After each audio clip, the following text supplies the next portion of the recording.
The snow had been falling for 12 hours straight when Officer Earl received the dispatch call. It was 2:47 a.m. on a Tuesday night in February, and the temperature had dropped to 7 degrees below zero. The small town of Millbrook, Wisconsin, was buried under 3 feet of fresh powder, with more coming down every minute.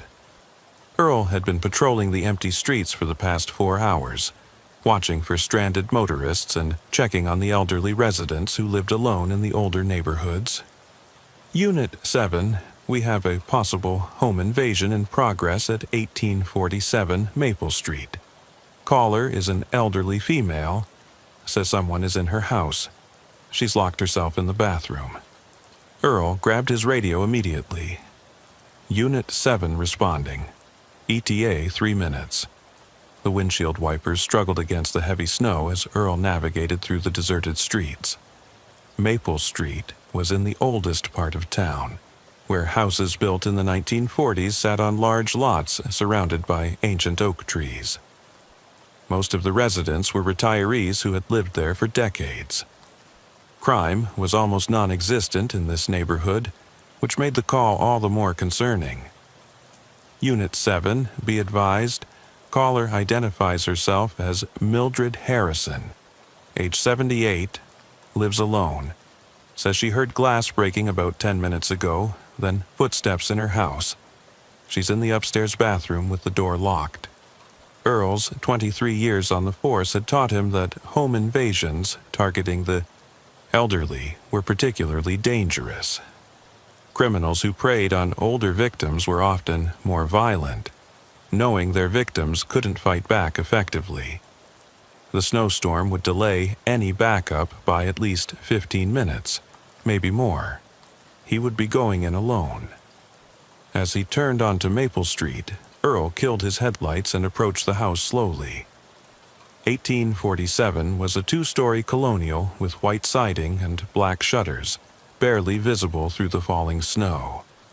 The porch light was on, casting a yellow glow over the front steps, but the rest of the house was dark. Earl parked 3 houses down and approached on foot, his boots crunching through the fresh snow. The first thing he noticed were footprints leading from the street to the side of the house. They were fresh, maybe 20 minutes old at most, already partially filled with new snow. Earl followed them carefully, his hand resting on his service weapon. The prints led around to the back of the house, where he found a basement window broken, glass scattered on the snow beneath it. Earl keyed his radio quietly. Dispatch, Unit 7. I've got forced entry through a basement window at the rear of the residence. Requesting immediate backup. Copy that, Unit 7. Backup is en route, but the roads are bad. Estimate 15 to 20 minutes. 20 minutes.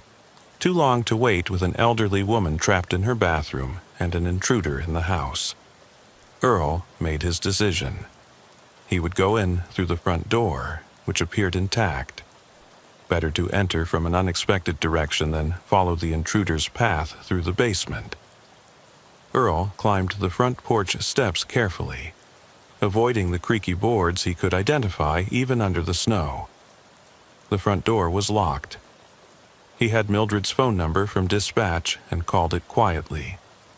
Mrs. Harrison? This is Officer Earl with the Millbrook Police. I'm outside your house. Are you safe? The voice that answered was thin and frightened, barely above a whisper. Oh, thank God. Yes, I'm in the bathroom. I can hear him downstairs. He's going through my things. Stay where you are, ma'am. Keep the door locked. I'm coming in.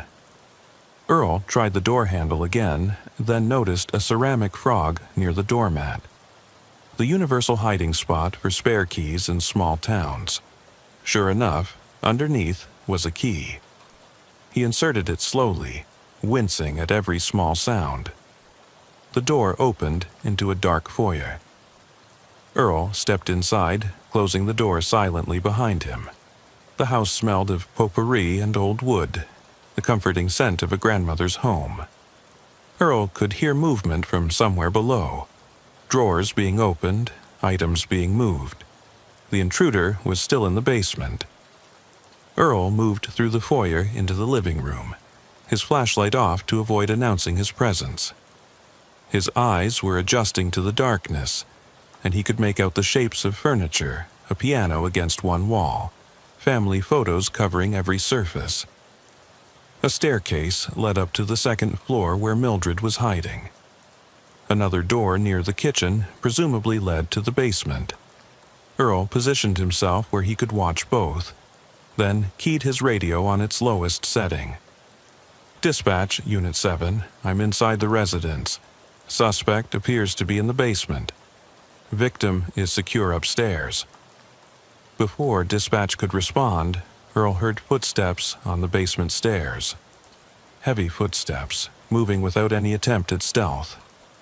The intruder thought he had all the time in the world with an elderly woman cowering upstairs. The door to the basement began to open. Earl raised his weapon and flashlight simultaneously. "Police!" "Don't move." The figure in the doorway froze.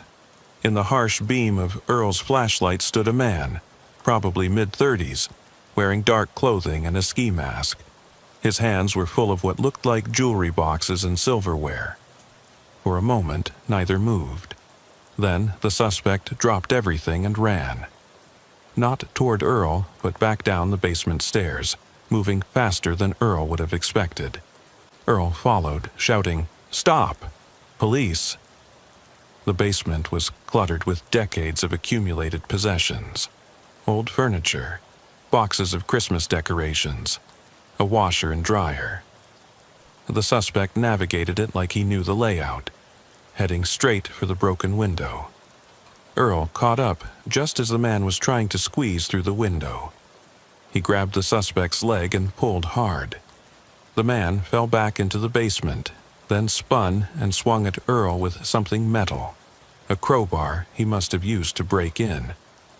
Earl dodged, but the tool caught his shoulder, sending a shock of pain down his arm.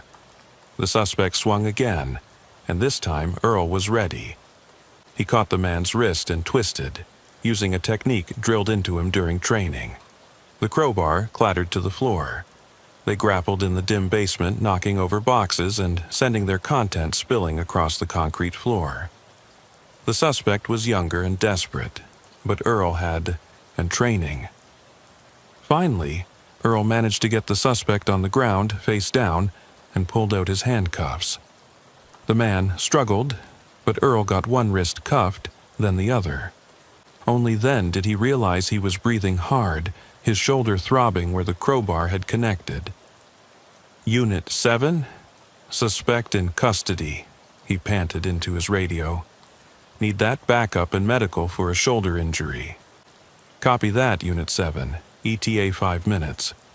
Earl pulled the ski mask off the suspect. The face underneath was unfamiliar. A young man with hollow cheeks and desperate eyes, probably looking for items to sell for drug money. But something about him seemed off. His eyes weren't focused on Earl, but on something behind him, and his expression had changed from anger to fear. "You don't understand," the suspect said. "I wasn't robbing her. I was trying to get her out." "Save it for booking," Earl said, but the man continued. "Check on her. The old lady, she called you, right? Go check on her right now." Something in the man's voice made Earl uneasy. He pulled the suspect to his feet and half-dragged him to the basement stairs, cuffing him to the railing. Then he went upstairs, calling out, "Mrs. Harrison, it's Officer Earl. I have the intruder in custody. You can come out now." No response. Earl climbed to the second floor. The bathroom door was still closed. He knocked gently. "Mrs. Harrison, are you all right?" And still nothing. Earl tried the handle. Locked. He knocked harder. "Mrs. Harrison, please answer me."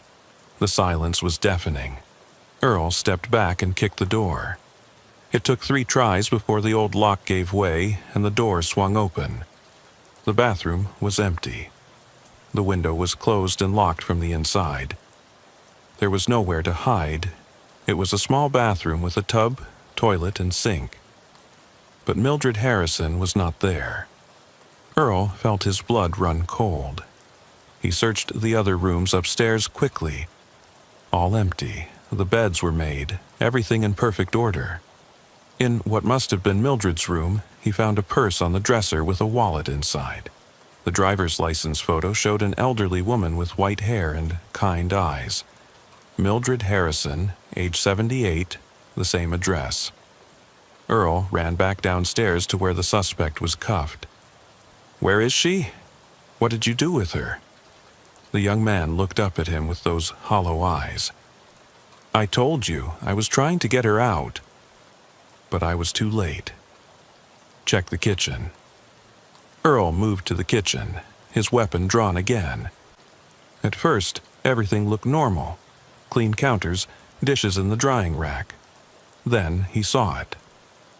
On the kitchen table was a newspaper, dated February 15th. Today was February 22nd, a week old. Next to it was a coffee mug with mold growing on the remnants of coffee inside. His radio crackled. "Unit 7, backup is arriving now." Earl heard sirens approaching, saw flashing lights through the windows. He walked back to the suspect. "How long has she been gone?" "I don't know exactly. My grandmother lived next door. She was friends with Mrs. Harrison. Gran died 2 months ago, and I came to clean out her house this week. I noticed Mrs. Harrison's mail piling up, newspapers on the porch. I knocked, no answer. Tonight I saw someone inside with a flashlight moving around. I thought maybe she had fallen or something, so I broke in to check." "You're saying you're not a burglar?"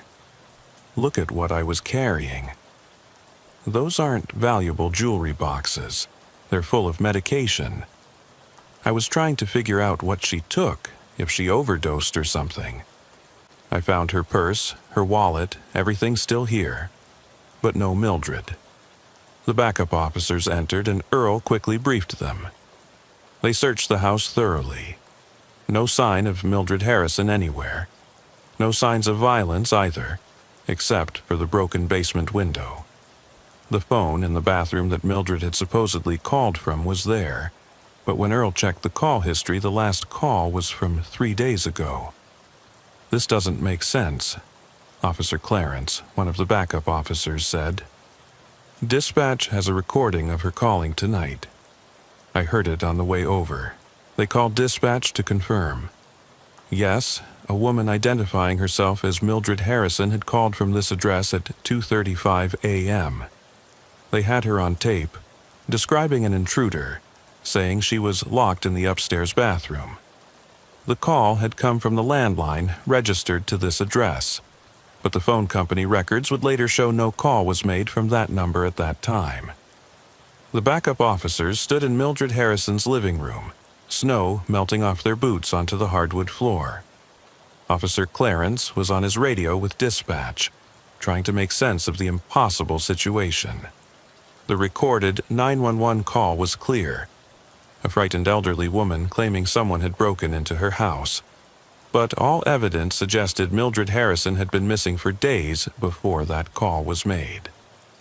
"Check it again," Clarence was saying into his radio. "The caller ID, the phone records, everything." Earl turned to the suspect, who was now sitting on the couch with his hands still cuffed. "What's your name?" "Chester Williams. My grandmother was Dorothy Williams. She lived at 1845, right next door." Chester's eyes darted between the officers. "Look, I know how this looks, but I'm telling you the truth. I've been staying at my grandmother's house all week, cleaning it out for the estate sale. I knew something was wrong here." Earl studied Chester's face. The young man didn't have the look of a typical burglar. No track marks, no gang tattoos. His clothes were clean if a bit worn. "Tell me exactly what you saw." Chester took a deep breath. "I got to my grandmother's house on Sunday. First thing I noticed was Mrs. Harrison's mail overflowing from her box. That wasn't like her. Gran always said Mildred was particular about everything, kept her yard perfect, collected her mail every day at exactly 3 p.m. I knocked on her door Sunday evening, Monday morning, Monday evening. No answer. "Why didn't you call the police then?" Clarence interjected. "I thought maybe she was visiting family or in the hospital." But then tonight, around 2 a.m., I couldn't sleep. Gran's house feels weird without her, you know. I was looking out the window, and I saw a light moving around in here. Not a normal light, like someone with a flashlight. It moved from room to room, real slow and deliberate. Earl exchanged glances with Clarence. "What did you do?" I watched for maybe 10 minutes. The light went upstairs, came back down, went to the basement. I thought maybe Mildred had come back and was looking for something, but something felt wrong about how the light was moving. Too careful, like someone who didn't want to be seen. Chester shifted on the couch, his cuffs clinking. I came over and rang the doorbell. No answer. I could still see the light inside, but it had stopped moving, like whoever it was had heard me. I went around back, and that's when I saw the basement window was already broken. Not by me, it was broken from the inside out. Earl walked to the basement to check. Chester was right. The glass shards were mostly on the outside, in the snow. Someone had broken it from within the house. "So, you went in through the window?" Earl asked when he returned. "Yeah, I know I shouldn't have, but I was worried about Mrs. Harrison. The basement was a mess. Boxes everywhere. Stuff spilled on the floor. I found some of her medication bottles scattered around. That's what I was collecting when you arrived. I was trying to see if she had taken something, if maybe she had dementia or something and wandered off." The radio crackled again. Dispatch had more information. The 911 call had indeed come from the house's landline number, but the phone company showed no record of the call in their system. It was as if the call had materialized out of thin air. "This is impossible," Clarence muttered. "Calls don't just appear in our system without going through the phone company." Earl walked to the kitchen and picked up the wall-mounted phone. He hit redial. The last number called was to a doctor's office, dated 3 days ago, according to the caller ID. He scrolled through the recent calls. Nothing from tonight. "Chester, you said you saw a light moving around. Did you see who was holding it?" Chester shook his head. "Just the light. But," he paused, seeming to debate whether to continue. "But what? This is going to sound crazy, but the light didn't move like a person carrying a flashlight. It was too smooth, too steady, like it was floating." Clarence scoffed, but Earl held up a hand. In his experience, witnesses often held back details they thought sounded unbelievable, and those details were sometimes the most important. "Let's search the house properly," Earl said. "Every room, every closet. Chester, you're coming with us. You knew Mrs. Harrison through your grandmother. You might notice if something's out of place." They started in the basement. It was indeed chaotic, but Chester pointed out that some of the mess seemed old. Dust on overturned boxes, cobwebs already formed over spilled contents. But other disturbances were fresh. A clear path had been made through the clutter, leading from the stairs to the broken window. In a corner, Earl found something odd. A pile of women's clothing, neatly folded. A floral dress, cardigan, stockings, and sensible shoes. The kind of outfit an elderly woman might wear to church. "Are these Mrs. Harrison's?" he asked Chester. Chester looked closer. "That's what she was wearing the last time I saw her. Gran's funeral, 2 months ago. She gave me a hug, told me Dorothy was the best friend she ever had. The clothes were clean, no signs of violence, just neatly folded and placed in the corner like someone had carefully removed them." They moved upstairs. Mildred's bedroom was pristine, the bed made with military precision. Her medications were lined up on the nightstand: heart medication, blood pressure pills, vitamins. Earl checked the dates. The prescriptions had been filled 2 weeks ago, but the pill count suggested she hadn't taken any in at least a week. In the closet, all her clothes were arranged by color. Shoes lined up perfectly. But there was a gap in the clothing rod, like several outfits were missing. "Chester, look at this closet. Notice anything?" Chester studied it. "Her church clothes are gone. She had 3 or 4 nice dresses she rotated for church and special occasions. Gran used to tease her about being so formal. They're all missing, but they had found one church outfit in the basement. Why would the others be gone?" The bathroom, where Mildred had supposedly locked herself, was small and ordinary. Earl checked the window. Painted shut, probably hadn't been opened in years. The medicine cabinet contained typical elderly person supplies: denture cream, aspirin, bandages. But something caught his eye. On the sink was a glass with dentures still in it. "Would she leave without her dentures?" Earl asked. Chester shook his head. "No way. Gran said Mildred was vain about her appearance, even at her age. She wouldn't go anywhere without her teeth." They checked the other rooms. A guest bedroom that looked like it hadn't been used in years. A sewing room with a half-finished quilt on a frame. Then they found the third bedroom, and Earl stopped in the doorway. This room was different.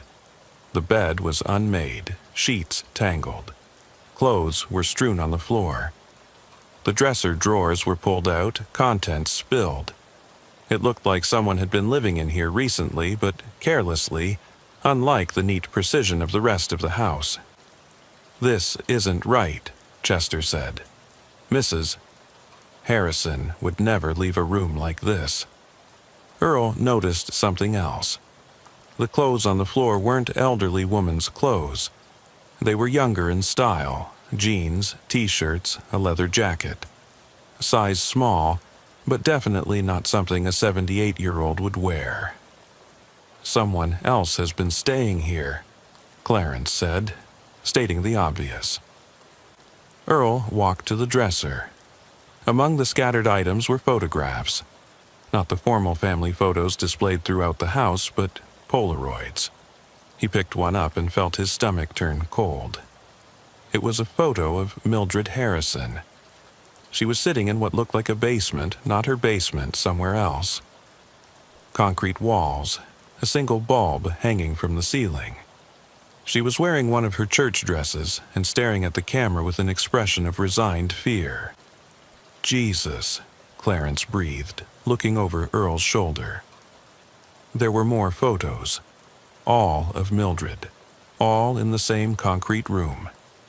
In some, she was sitting on a cot. In others, standing by a metal door. The photos seemed to span several days, her hair becoming increasingly disheveled, her clothes more wrinkled. "She's being held somewhere," Earl said. "These photos, someone's documenting it." Chester had gone pale. Who would do this? Why? Earl's radio crackled. It was dispatch again, and the voice sounded shaken. "Unit 7, we've received another call. Same voice as earlier, claiming to be Mildred Harrison. She says she can see you in her house right now. She's describing what you're wearing, what room you're in." Earl felt the hair on his neck stand up. He was in the third bedroom, wearing his standard blue uniform with his badge number visible. What exactly is she saying? She says, "Officer Earl is holding a photograph.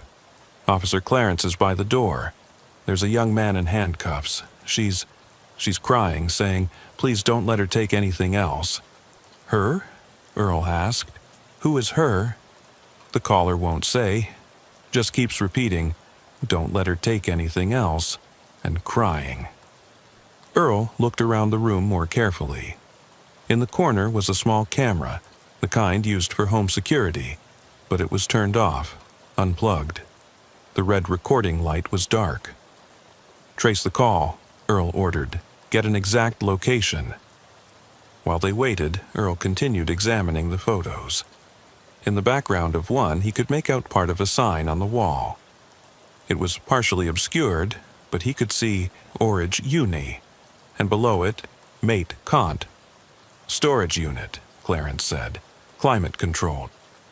Chester suddenly spoke up. There's a storage facility about 3 miles from here, Millbrook Self-Storage. Gran had a unit there for years. She gave me the key before she died, said everything in it was mine. Earl turned to him. Do you still have that key? Chester nodded. It's at Gran's house. Unit 47. Clarence, stay here with Chester. Keep searching the house. I'm going to check that storage facility. Earl, wait for backup. But Earl was already moving. Something about this whole situation felt urgent, like time was running out. The snow had let up slightly, but the roads were still treacherous.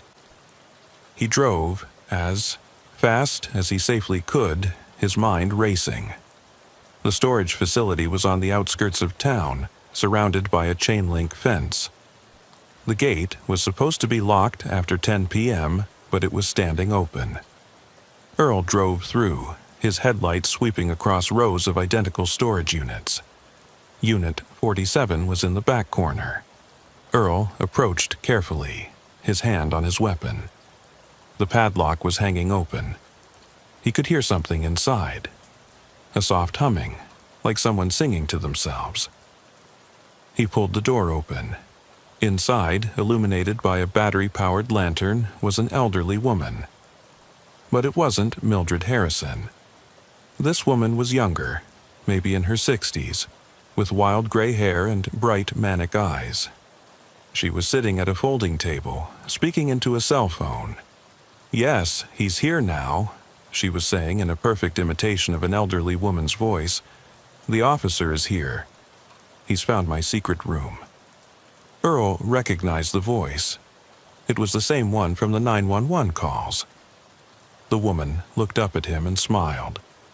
Hello, Officer Earl. Mildred's been waiting for you. Where is Mildred Harrison? Earl demanded, his weapon drawn but pointed at the ground. The woman stood up slowly. She was wearing one of Mildred's church dresses, but it hung loose on her thinner frame. I am Mildred Harrison. I've always been Mildred Harrison. Ever since Dorothy died and left me all alone. You're not Mildred. Where is she? The woman's smile widened. Dorothy was my only friend. When she died, Mildred didn't even cry at the funeral. Just hugged Chester and went home to her perfect little life. But Dorothy was everything to me. We were in the nursing home together before I got better and they let me out. Dorothy understood me. Mildred never did. Earl kept his weapon ready but tried to keep his voice calm. What's your name? I told you. I'm Mildred now. The other one. She didn't deserve that name. Didn't deserve that house. Didn't deserve Dorothy's friendship.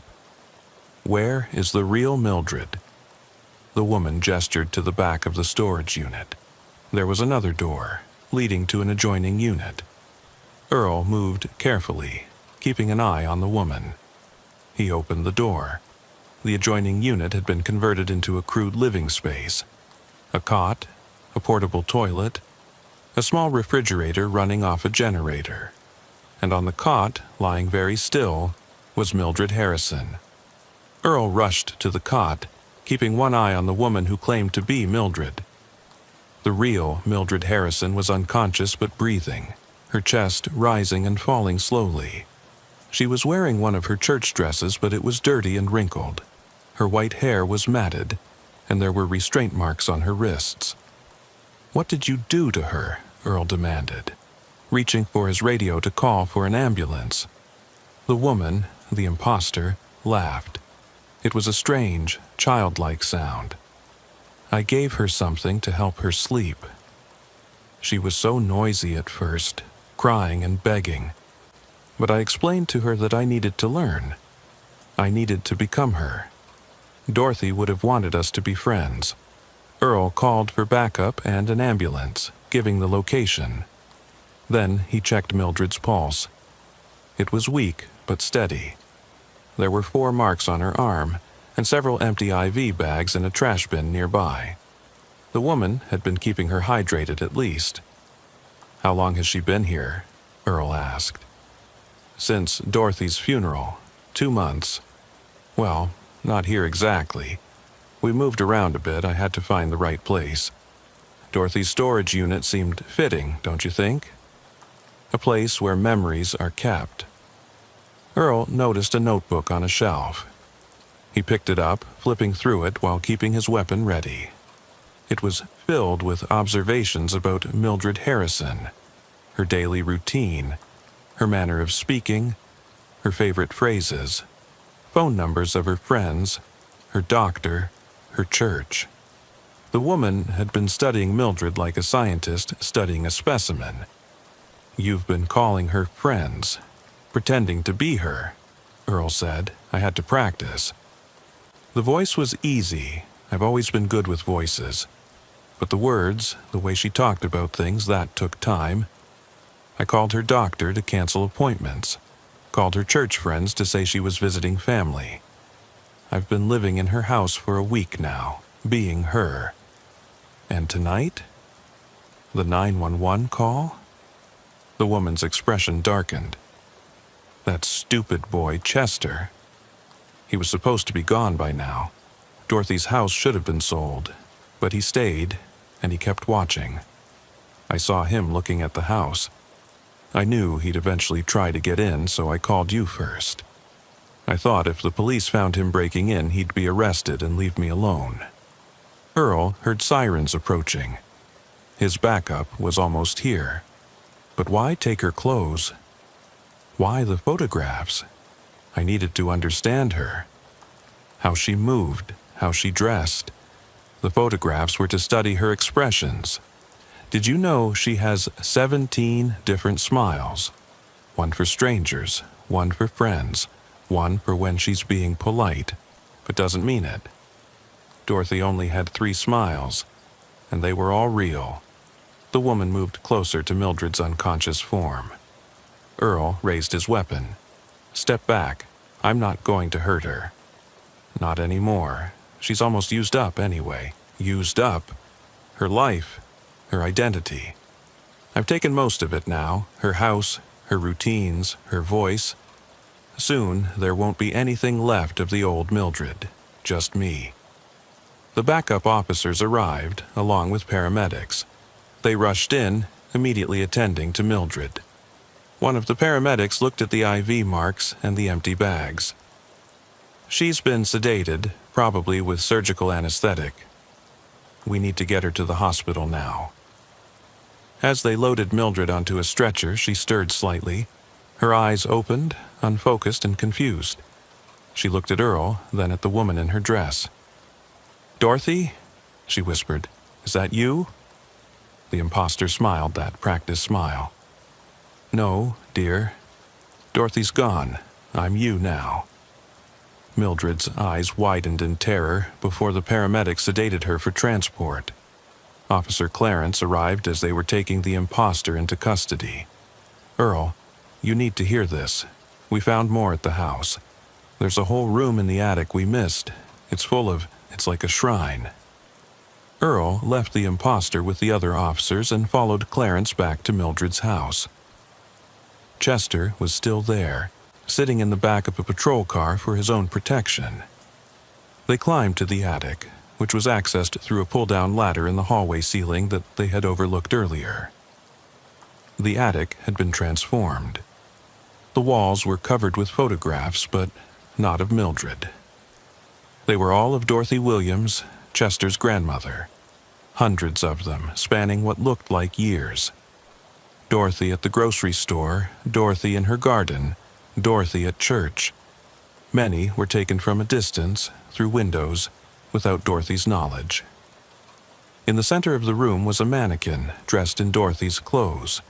Chester identified them immediately as items that had gone missing from his grandmother's house over the years. The mannequin was positioned in a chair, facing a table set for two, with real china and silverware. "This is sick," Clarence muttered. There were journals, dozens of them, filled with the imposter's writings about Dorothy. Love letters never sent, imaginary conversations, detailed plans for a life together that existed only in the writer's mind. One entry, dated the day of Dorothy's funeral, stood out, "She left me. Dorothy left me alone." But Mildred got to say goodbye. Mildred got the final hug. Mildred has the house next door. If I can't have Dorothy, I'll have Dorothy's life. I'll be the friend she chose. I'll be Mildred. And then Dorothy and I will be together again, in memory, if nothing else. Chester, who had been brought up to identify items, was visibly shaken. Gran never mentioned this woman. Who is she? Earl found a file folder with official documents. Medical discharge papers from Millbrook Psychiatric Hospital dated 3 years ago. The patient's name was Gladys Foster. Diagnosis: erotomania and dissociative identity disorder. There were treatment notes describing her fixation on another patient, Dorothy Williams, who had been briefly hospitalized for depression after her husband's death. They met in the psychiatric hospital, Earl said. Dorothy was there for maybe a week, but Gladys was a long-term patient. She developed an obsession. The documents showed that Gladys had been released after showing improvement, but there were warnings about her tendency to fixate on individuals and create elaborate fantasies about relationships that didn't exist. Earl's phone rang. It was the hospital. "Officer Earl, this is Dr. Martinez at Millbrook General. Your victim, Mildred Harrison, she's conscious and wants to speak with you. She says it's urgent." Earl drove to the hospital, his mind racing. The snow had stopped, and dawn was breaking over Millbrook, painting the white landscape in shades of pink and gold. The storm was over, but Earl felt like he was just beginning to understand what had happened. Mildred was in a hospital bed, looking fragile but alert. Her voice was hoarse when she spoke. "Officer Earl, thank you for finding me. Mrs. Harrison, I'm so sorry for what you've been through. Gladys Foster's in custody. You're safe now." Mildred shook her head slightly. "That's what I need to tell you. Gladys, she wasn't alone." Earl felt his stomach drop. "What do you mean?" "The first few weeks, it was just her. But then someone else came. Another woman, younger. She called Gladys mother and helped move me to different locations. She's the one who's been living in my house." "Can you describe her?" "Young, maybe 25. Dark hair. She had a tattoo on her wrist, a butterfly. Gladys called her Estelle." Earl immediately called Clarence, who was still at the house. "Check for any signs of a second person, young woman named Estelle." While he waited, Mildred continued. "She was worse than Gladys in some ways. Gladys was sick, delusional, but Estelle knew exactly what she was doing. She enjoyed it. She would try on my clothes and laugh about how she was going to spend my savings." Clarence called back within minutes. "Earl, we found something. There's a laptop hidden in the attic. It's logged into Mildred's bank accounts. Someone's been transferring money out for weeks. Small amounts, but it adds up to about $30,000. The transfers went to an account under the name Estelle Foster. Same last name as Gladys." Earl turned back to Mildred. "Did Gladys ever mention having a daughter?" "She talked about her constantly. Said Estelle was the only one who understood her. That they were going to use my money to buy a house together, somewhere far away where they could start over." Earl coordinated with the other officers. They ran the name Estelle Foster through the system and found her within minutes. She had a record: fraud, identity theft, elder abuse. She'd been released from prison 6 months ago and listed her mother, Gladys Foster, as her emergency contact. An APB was put out for Estelle Foster. Her last known address was an apartment in the next town over, but when officers arrived, they found it had been abandoned weeks ago. The landlord said she'd left in the middle of the night, owing 2 months' rent. Back at the hospital, Mildred was growing tired. The doctors wanted her to rest, but she insisted on telling Earl everything. They had it all planned. Gladys would become me, and Estelle would pretend to be my niece from out of state. They'd already contacted a real estate agent about selling my house. They had forged documents, power of attorney, everything. If Chester hadn't noticed, something was wrong. She trailed off, exhaustion taking over. Earl let her rest and returned to the station where Gladys was being held. She was in an interview room, still wearing Mildred's dress, humming to herself. "Where's Estelle?" Earl asked directly. Gladys looked up with those bright, manic eyes. "Estelle who?" "Your daughter. We know she was helping you." "I don't have a daughter. I've never had children. Dorothy and I were going to adopt once we got married." "Dorothy's dead, Gladys." "She's been dead for 2 months." Gladys's expression didn't change. "No, Dorothy's waiting for me. She's at home making dinner. Pot roast, my favorite. We're going to eat together just like always." Earl realized he wasn't going to get anything useful from Gladys. Her delusions were too strong. But Estelle was still out there, and she had Mildred's money and possibly her identification documents. The search for Estelle Foster continued for 3 days. During that time, more information came to light. She had been visiting her mother at the psychiatric hospital for years, and staff remembered her as manipulative and cruel. She had encouraged her mother's delusions, seeing them as opportunities for financial gain. Bank records showed that the $30,000 had been withdrawn in cash from various ATMs across 3 states. Estelle was running, but she was also smart. She never used the same ATM twice, never stayed in one place long enough to be tracked. On the 4th day, Earl received a call from a detective in Chicago. A woman matching Estelle's description had been arrested trying to use Mildred Harrison's credit card at a hotel. When they searched her room, they found multiple fake IDs, credit cards belonging to at least 5 elderly victims, and a notebook similar to the one Gladys had kept. But this one was full of potential targets. Elderly people living alone in small towns across the Midwest. Estelle was extradited back to Wisconsin. Unlike her mother, she showed no signs of mental illness.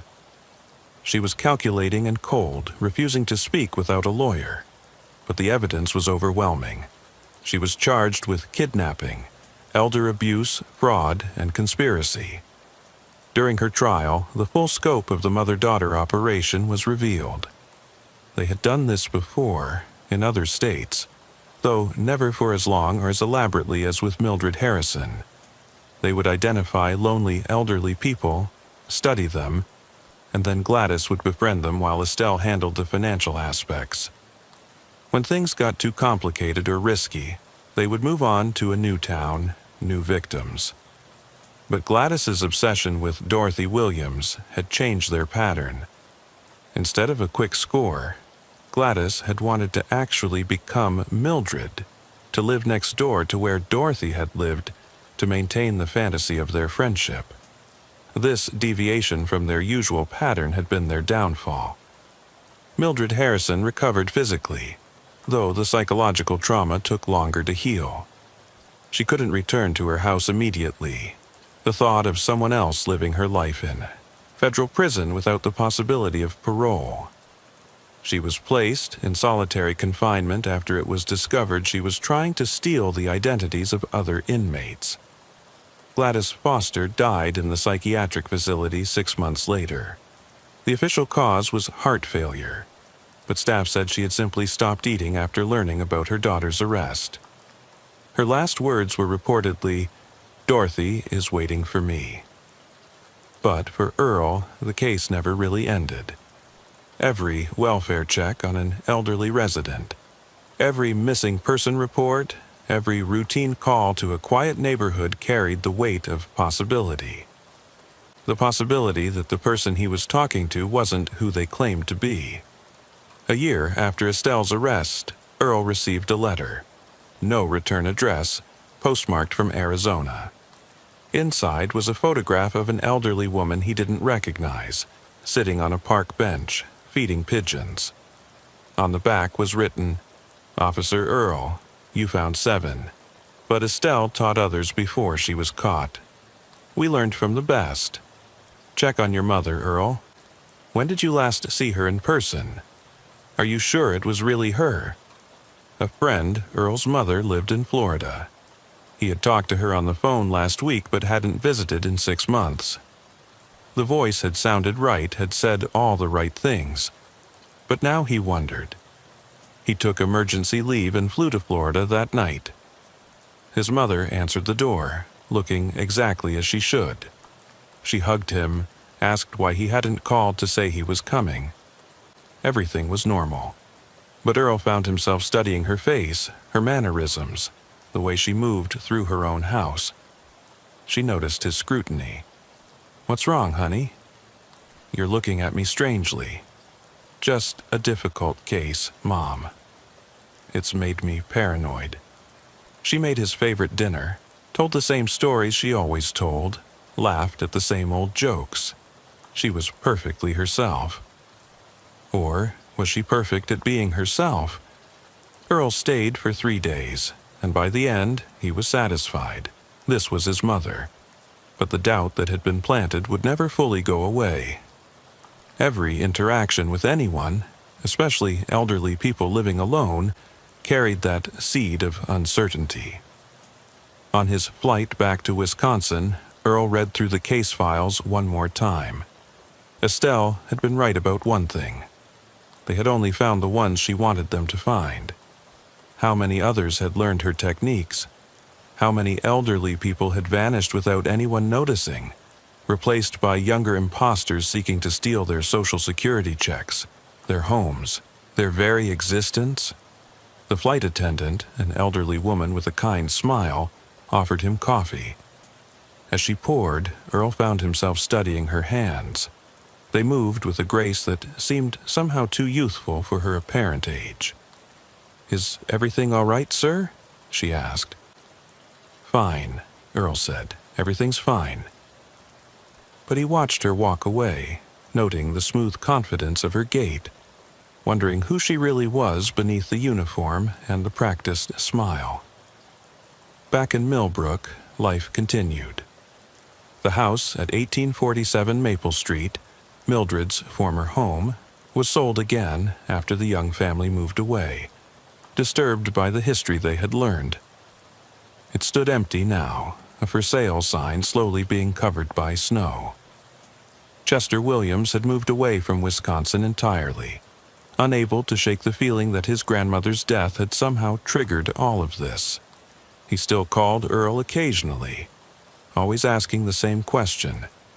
"Do you think there are more of them out there?" Earl always gave the same answer. "I don't know." But he did know, or at least he suspected. The techniques Gladys and Estelle had developed were too sophisticated, too effective, to die with their imprisonment. Somewhere, in some quiet town, an elderly person was living alone, maintaining their routine, paying their bills, talking to their neighbors, and somewhere else, someone was watching them, taking notes, learning their habits, preparing to become them. Earl continued his patrols through Millbrook's quiet streets. He checked on elderly residents more frequently now, looking for signs he wasn't even sure how to recognize. A gesture that seemed too young, a phrase that sounded rehearsed, a smile that didn't quite reach the eyes. The snow continued to fall on Millbrook, covering the town in its pristine white blanket, hiding the footprints of whoever might be walking through the night, approaching houses where elderly residents slept alone, unaware that someone was about to steal the one thing they thought could never be taken, their very selves. On his last patrol before retirement, 5 years after that first snowy night at Mildred Harrison's house, Earl drove past 1847 Maple Street one final time. There were lights on inside. The for sale sign was gone. Someone had moved in. He slowed the patrol car, watching. Through the window, he could see an elderly woman moving about the kitchen. She looked familiar, watching and waved, a friendly gesture from a new neighbor. Earl waved back and drove on, but something nagged at him. Something about the way she had moved, too fluid, too purposeful. He checked the property records the next day. The house had been purchased by a woman named Mildred Harrison, but Mildred Harrison was still living in the senior facility across town. Earl had seen her just yesterday. He drove to the senior facility immediately. Mildred was in the common room, playing cards with friends. She looked up as he entered, smiled warmly. "Officer Earl." "How nice to see you, though I guess it's just Mr. Earl, now that you're retired." "Mildred, did you buy your old house back?" She looked confused. "My old house? No, dear. Why would I do that? I'm happy here." Earl's blood ran cold. "Someone bought it using your name." Mildred's face paled. "That's not possible. Who would?" But they both knew who would, or rather they knew what kind of person would. Earl called his replacement at the police department, Officer James Mitchell, young and eager but inexperienced with this particular type of case. Mitchell promised to investigate, but Earl could hear the skepticism in his voice. After all, identity theft was usually about credit cards and bank accounts, not about becoming someone entirely. That night, Earl sat in his living room, officially retired but unable to let go. He thought about calling the FBI, but what would he say? That someone had bought a house using a living person's name. It happened all the time with identity theft, but he knew this was different. This was the continuation of something that had never really ended. His phone rang. The caller ID showed Mildred Harrison's number from the senior facility. He answered. "Earl." It was Mildred's voice, but something was off. It was too steady, too calm. "I wanted to thank you for everything you did for me. I'm going home now." "Mildred, where are you?" "I'm at my house, 1847 Maple Street, where I belong, where I've always belonged." "Mildred, stay at the senior facility. I'm calling the police." "Oh, Earl," still so concerned. "But you're retired now. Time to let go. We all have to learn to let go eventually, even of ourselves." The line went dead. Earl grabbed his keys and drove to the senior facility. Mildred was in her room, sleeping peacefully. She hadn't made any phone calls. He then drove to 1847 Maple Street. The elderly woman he had seen earlier was standing in the window, holding a phone. When she saw him, she smiled and waved again. She looked exactly like Mildred Harrison.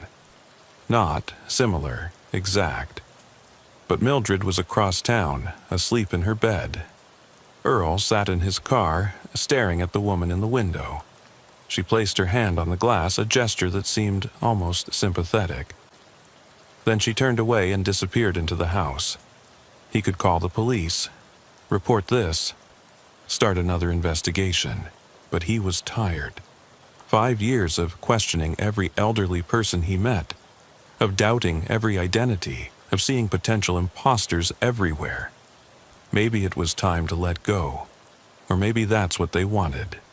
For people like him to retire, to stop watching, to stop questioning. Earl drove home to his empty house.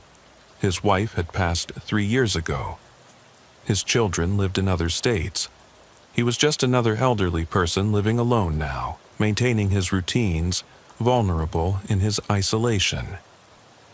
That night, he installed new locks on all his doors and windows. He set up a camera system. He created a code word with his children that only the real Earl would know. because he understood now that Estelle had been right about one fundamental thing. In a world where anyone could become anyone else, the only protection was vigilance. And even that might not be enough. The next morning, his doorbell rang. Through the peephole, he saw an elderly woman, probably in her 70s, holding a casserole dish. "Hello, I'm your new neighbor from down the street.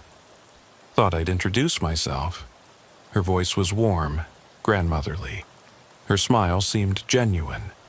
She could have been anyone's elderly neighbor, bringing food to welcome someone to the neighborhood.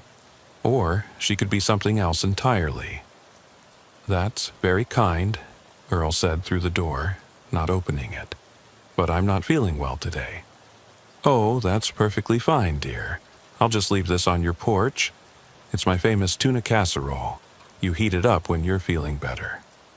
Earl watched through the peephole as she set the dish down and walked away. She moved like an elderly woman should move. Careful steps, one hand on the railing. Perfect, too perfect. He left the casserole on the porch. 3 days later, it was gone. He never saw who took it. The woman in Mildred's old house continued living there. The police investigated briefly but found nothing illegal. The woman had identification saying she was Mildred Harrison. The real Mildred, increasingly confused and frightened, stopped leaving the senior facility. Earl watched from his window as the imposter Mildred went about her daily routine. Mail at 3 p.m., garden watering at 4, lights out at 9:30, exactly as the real Mildred had lived. One evening, his phone rang. The caller ID showed his daughter's number in California. "Dad, how are you?" It was her voice, but Earl had installed that code word system for a reason. "What's our word, sweetheart?" A pause, then a laugh. His daughter's laugh, perfectly reproduced. "Dad, are you serious?" "It's me. The word." Another pause. Then the line went dead. His real daughter called an hour later, confused. "Dad, did you just try to call me?" "I missed it." "No," Earl said, "I didn't call." That night, Earl sat in his dark living room, watching the street. The woman who claimed to be Mildred was standing in her window again, looking directly at his house. She raised her hand slowly, pointed at him, then at herself, then made a gesture he couldn't interpret. The next morning, there was a note under his door. "Stop watching or become watched." "You're retired now, Earl. Some things are better left alone. M.H. Mildred Harrison." But which one? Earl crumpled the note. He was done being passive. He called Officer Mitchell, demanded a meeting. Mitchell came by that afternoon, young and patient, but clearly skeptical. "Mr. Earl, I understand your concerns, but the woman has proper identification. She owns the house legally. There's no evidence of any crime. She's impersonating Mildred Harrison. The Mildred Harrison who is alive and well at the senior facility. How can she be impersonating someone who still exists?" It was a good question, one Earl couldn't answer without sounding insane. After Mitchell left, Earl made a decision. If the police wouldn't help, he would investigate himself. He began watching the imposter Mildred's routine, taking notes just as Gladys and Estelle had once done with their victims. But one night he realized something that chilled him to his core.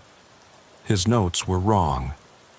The woman's routine had changed, but his notes showed it hadn't. Someone had been in his house, altering his observations. He checked his security cameras. They showed nothing. The footage from the relevant hours was simply missing. Earl barricaded himself in his bedroom that night, a baseball bat beside his bed. He didn't sleep. Around 3 a.m., he heard his front door open, his own keys jingling, footsteps in his living room, slow, shuffling, an elderly person's gait. "Earl?" It was his wife's voice, his dead wife's voice. "Earl, why did you lock the bedroom door?" Earl gripped the bat, said nothing. "Earl, I'm home. I've been at the hospital, remember? My surgery. Please open the door." The voice was perfect. Every inflection, every tone his wife had used. But his wife had been dead for 3 years. "You're scaring me, Earl. Please." The doorknob turned. Locked. It turned again, more insistent. Then silence. In the morning, Earl found his front door standing open. His keys were on the kitchen table where he hadn't left them. And on his refrigerator was a photo he'd never seen before, his wife and the imposter Mildred, arms around each other, smiling at the camera. The photo was dated yesterday. Earl packed a bag and left Millbrook that day.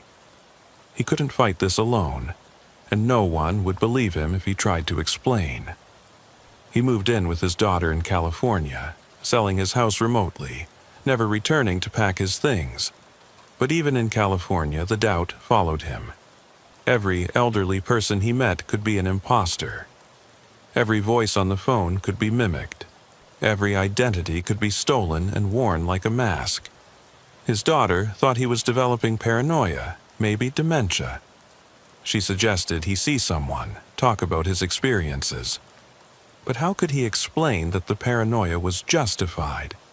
That there really were people out there stealing identities so completely that even family members couldn't tell the difference? 6 months after leaving Millbrook, Earl received a package. No return address. Inside was a photo album. Every picture was of him. Earl at the grocery store in California. Earl at his daughter's house. Earl walking in the park. But in each photo there was something wrong.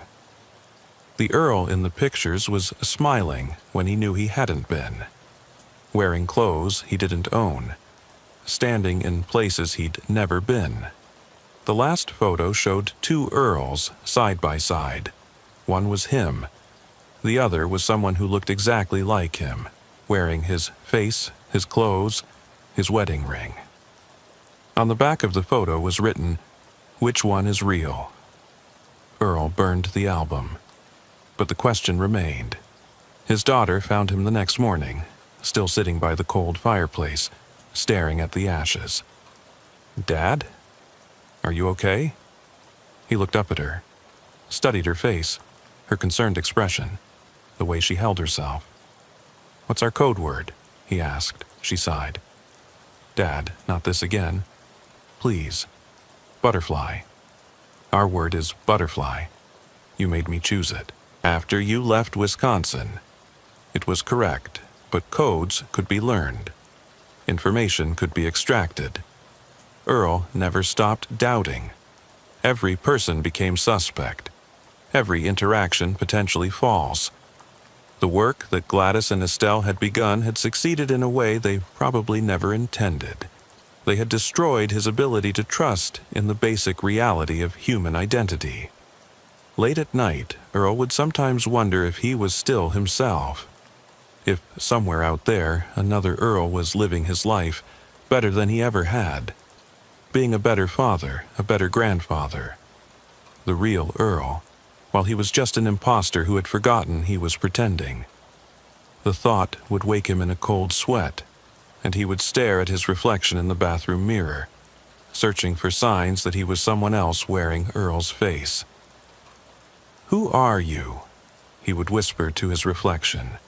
The reflection never answered. But sometimes, just sometimes, he could swear it smiled a moment after he had stopped. The dogwood trees were in full bloom along Sycamore Street when Officer Virgil received the wellness check request. It was a Tuesday afternoon in early April, and the small town of Riverside, Kentucky, was experiencing one of those perfect spring days that made winter seem like a distant nightmare. The temperature was a comfortable 72 degrees, and the air was filled with the sound of lawn mowers and children playing after school. Unit 4, we have a wellness check request at 892 Sycamore Street. Neighbor is concerned about an elderly resident who hasn't been seen in several days. Officer Virgil had been with the Riverside Police Department for 19 years, and wellness checks were a routine part of his patrol duties. In a town where nearly a third of the population was over 65, checking on elderly residents was as common as traffic stops. Unit 4 responding, Virgil said into his radio. What's the resident's name? Estelle Blackwood, age 81, lives alone. Neighbor reporting is Gladys Newcomb from 894 Sycamore. Virgil knew the neighborhood well. It was one of the older sections of Riverside, built in the 1950s when the local tobacco industry was booming. The houses were modest but well-maintained, with the large yards and mature trees that provided shade from the Kentucky sun. As he turned onto Sycamore Street, Virgil could see Gladys Newcomb standing in her front yard, obviously waiting for him. Gladys was a woman in her early 70s, wearing a floral house dress and gardening gloves. She started walking toward his patrol car before he had even parked. "Officer, thank goodness you're here," Gladys said, her voice tight with worry. "I'm really concerned about Estelle. This isn't like her at all." Virgil got out of his car, notepad in hand. "When did you last see Mrs. Blackwood?" "Thursday morning." 5 days ago. She was in her garden, working on her roses like she does every morning. But I haven't seen her since, and she hasn't picked up her newspapers. Gladys pointed to the house next door, where Virgil could indeed see several newspapers accumulated on the front porch. "Have you tried calling her or knocking on her door?" "Of course I have," Gladys said, a note of irritation creeping into her voice. "I've been knocking every day since Saturday. I've called her phone dozens of times. Nothing. And Officer Estelle and I have been neighbors for 23 years. She always tells me when she's going somewhere, even if it's just to the grocery store." Virgil studied the house at 892 Sycamore Street. It was a single-story ranch with yellow siding and white trim. The lawn was starting to look overgrown, unusual for this neighborhood where lawn care was practically a competitive sport. The curtains were drawn on all the windows he could see. "Does Mrs. Blackwood have any family nearby? Anyone who might know where she is?" Gladys shook her head. "Her husband, Harold, died 8 years ago. They never had children. She has a nephew in Louisville, but they're not close. Homer, I think his name is. She mentioned him once or twice, but I don't think she's seen him in years." Virgil walked toward Estelle's house, Gladys following close behind. The front door was solid wood, painted dark green. Virgil knocked firmly. "Mrs. Blackwood. This is Officer Virgil with the Riverside Police Department. We're just checking to make sure you're all right." Silence. He knocked again, harder this time. "Mrs. Blackwood, if you can hear me, please come to the door or call out." Still nothing. Virgil walked around the side of the house, peering through gaps in the curtains. The house appeared dark inside. In the backyard, he found Estelle's prized rose garden. The roses were beginning to wilt from lack of water, something Gladys confirmed was completely out of character. "She loves those roses more than anything," Gladys said. "Waters them every single day, rain or shine. She would never let them get like this." The back door was locked, as were all the windows Virgil could check. There was no sign of forced entry, no indication of any disturbance, but something felt wrong. The accumulated newspapers, the wilting roses, the drawn curtains. It all suggested that Estelle hadn't been home for days. "I'm going to have to enter the house," Virgil told Gladys, "for her safety." "Oh, thank God, I've been so worried." Virgil returned to his patrol car to call for backup, standard procedure for entering a residence during a wellness check. While he waited, he asked Gladys more questions about Estelle. "What's her health like? Any medical conditions?" She's remarkably healthy for her age, Gladys said. Still drives herself to the grocery store and church. She had a hip replacement 2 years ago, but she recovered completely. Takes medication for blood pressure, but that's about it. Any signs of confusion or memory problems? None at all, sharp as a tack. She does the crossword puzzle every morning and reads at least 2 books a week. We play bridge together every Wednesday with some other ladies from church. And she missed this week's game? Yes, didn't call or anything, just didn't show up. That's when I really started to worry. Officer Clarence arrived as backup within 10 minutes. He was younger than Virgil, only 5 years on the force, but reliable and thorough. Together, they approached the front door. Mrs. Blackwood, this is the police. We're concerned for your safety and are going to enter your home, Virgil announced loudly. They tried the door handle, locked. Virgil checked under the doormat and in the obvious hiding spots for a spare key, but found nothing. Gladys, do you know if she keeps a spare key anywhere? She used to keep one under that ceramic frog by the steps, but she moved it after there were some break-ins in town last year. I'm not sure where she keeps it now. Virgil made the decision to force entry. Using a pry bar from his patrol car, he carefully worked the door open, trying to minimize damage. The door swung inward, revealing a dark foyer. Mrs. Blackwood, Police Department. The house was silent except for the ticking of a grandfather clock in the living room. Virgil and Clarence entered carefully, hands on their weapons but not drawn. The smell hit them immediately. Not the smell of death, which Virgil had unfortunately encountered before, but something else. Stale air, rotting food, and something chemical like cleaning products.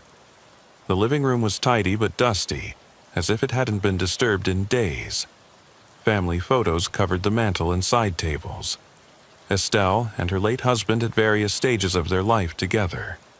The television was off. The remote control placed precisely on the coffee table. They moved to the kitchen. Here, they found the source of the rotting smell. A half-eaten sandwich on the counter covered in mold.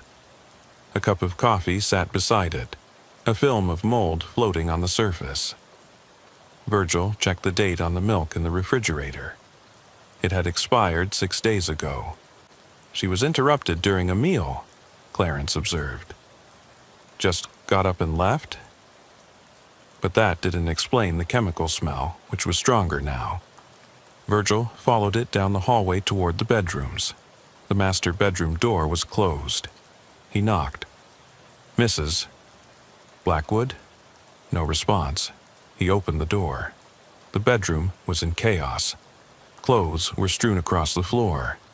The bed was unmade, sheets tangled.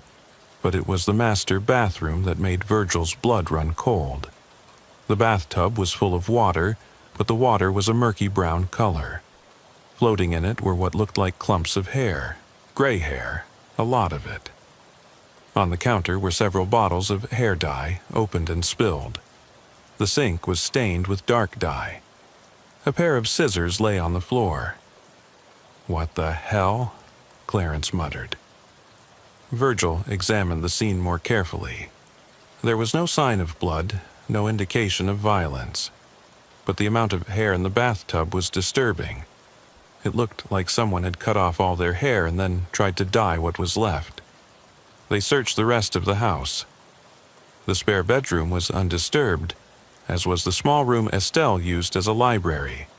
But in the basement they found something even more puzzling. The basement was unfinished, used mainly for storage. But in one corner, someone had set up a makeshift living area.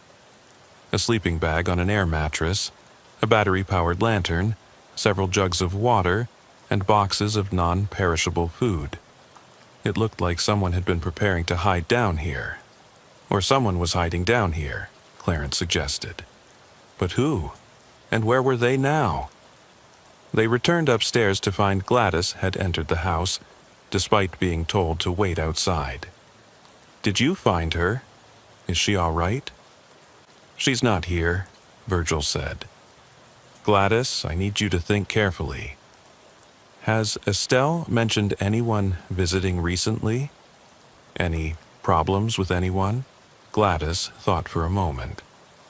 Well, there was something strange. About 2 weeks ago, she mentioned that someone had been calling her, claiming to be from Medicare or Social Security or something. She said they were very pushy, asking lots of personal questions. She was worried it was a scam. Did she report it? I don't think so. She just stopped answering calls from numbers she didn't recognize. But then what? This is probably nothing, but last week, Tuesday, I think, I saw someone at her door. A younger woman, maybe 40s or 50s. Dark hair. She was here for maybe an hour. Did Estelle mention this visitor? No, but I didn't ask. I try not to be nosy. Virgil was about to respond when his radio crackled. Unit 4, we have a situation you need to know about. We just received a call from Riverside General Hospital. They have an elderly woman who was brought in 3 days ago. No identification. She's been mostly unconscious, but she just woke up and is claiming her name is Estelle Blackwood. Virgil and Clarence exchanged glances. We're on our way, Virgil said into his radio. He turned to Gladys. We may have found her. I'll let you know as soon as we confirm it's her. The drive to Riverside General took only 10 minutes, but Virgil's mind was racing. If Estelle had been in the hospital for 3 days, who had cut their hair in her bathroom? Who had set up the hiding spot in her basement? At the hospital, they were directed to the 3rd floor, where a doctor. Patel met them.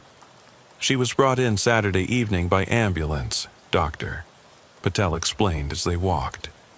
Found wandering on Highway 68, about 5 miles outside of town. She was confused, dehydrated, and her hair had been crudely cut and dyed black. No identification, no phone, nothing. How is she now? Better. The confusion seems to be clearing. She's been asking for someone named Gladys. Says she's her neighbor. They entered the hospital room to find an elderly woman propped up in bed. Virgil almost didn't recognize her. Her hair, which Gladys had described as silver and always perfectly styled, was now short, choppy, and dyed an uneven black. She had bruises on her arms and a cut on her forehead that had been stitched. Mrs. Blackwood? I'm Officer Virgil. Your neighbor Gladys has been worried about you. The woman's eyes filled with tears. Oh, thank God, no one here believed me. They kept saying I was confused, that I didn't know my own name. Can you tell me what happened? Estelle's hands trembled as she spoke. It was that woman. The one who came to my house. She said she was from the Senior Services Department checking on elderly residents who lived alone. She seemed so nice, so official. She had a clipboard and a badge. When was this? Tuesday, last Tuesday afternoon. She asked if she could come in, said she needed to assess my living situation for some kind of program. I let her in. We sat in the living room, and she asked me questions about my health, my finances, my family. Then she offered to make us some tea. Estelle paused, her face paling at the memory. That's the last thing I remember clearly. After the tea, everything gets foggy. I remember being in a car. I remember someone cutting my hair while I was too weak to stop them. I remember being in my own basement, but it felt like a dream. Do you remember anything about the woman? What she looked like? She was maybe 50, brown hair pulled back in a bun, glasses, very professional looking. She said her name was, what was it? Something with an H, Helen? No, Homer. She said her name was Miss. Homer Virgil felt a chill. Homer, are you sure? Yes, definitely. Miss Homer from Senior Services. Why? Virgil chose his words carefully. Mrs. Blackwood, you mentioned to Gladys that you have a nephew named Homer. Estelle looked confused. I do? I don't have any nephews. Harold had a nephew named Homer, but he died in a car accident 15 years ago. You're certain? Of course I'm certain. We went to his funeral in Louisville. Virgil exchanged another look with Clarence. Someone had been impersonating a dead relative, or at least using his name. But why? Mrs. Blackwood, the woman who came to your house. Did she take anything? I don't know. I can't remember much after the tea. But wait. Estelle's eyes widened. My lockbox, I kept it in my bedroom closet. It had all my important papers. Birth certificate, Harold's death certificate, the deed to the house, our social security cards. I remember her asking about it. I told her about it when she was asking about my documents for the senior services program. Virgil stepped out to make a call to the station, asking them to run a check on any recent reports of someone claiming to be from senior services. There were none.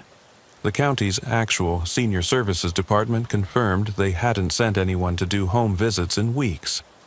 When he returned to the room, Estelle was still talking to Clarence. There was someone else, she was saying, in the basement. I remember now, another woman, older. She kept calling me by the wrong name. She called me Gladys. She called you Gladys? Your neighbor's name? Yes, she kept saying, Gladys, you need to drink this. Gladys, we're going to take good care of you. I tried to tell her I was Estelle, but she wouldn't listen. Or maybe I couldn't speak. It's also confused. Virgil's radio crackled again. It was dispatch. Unit 4.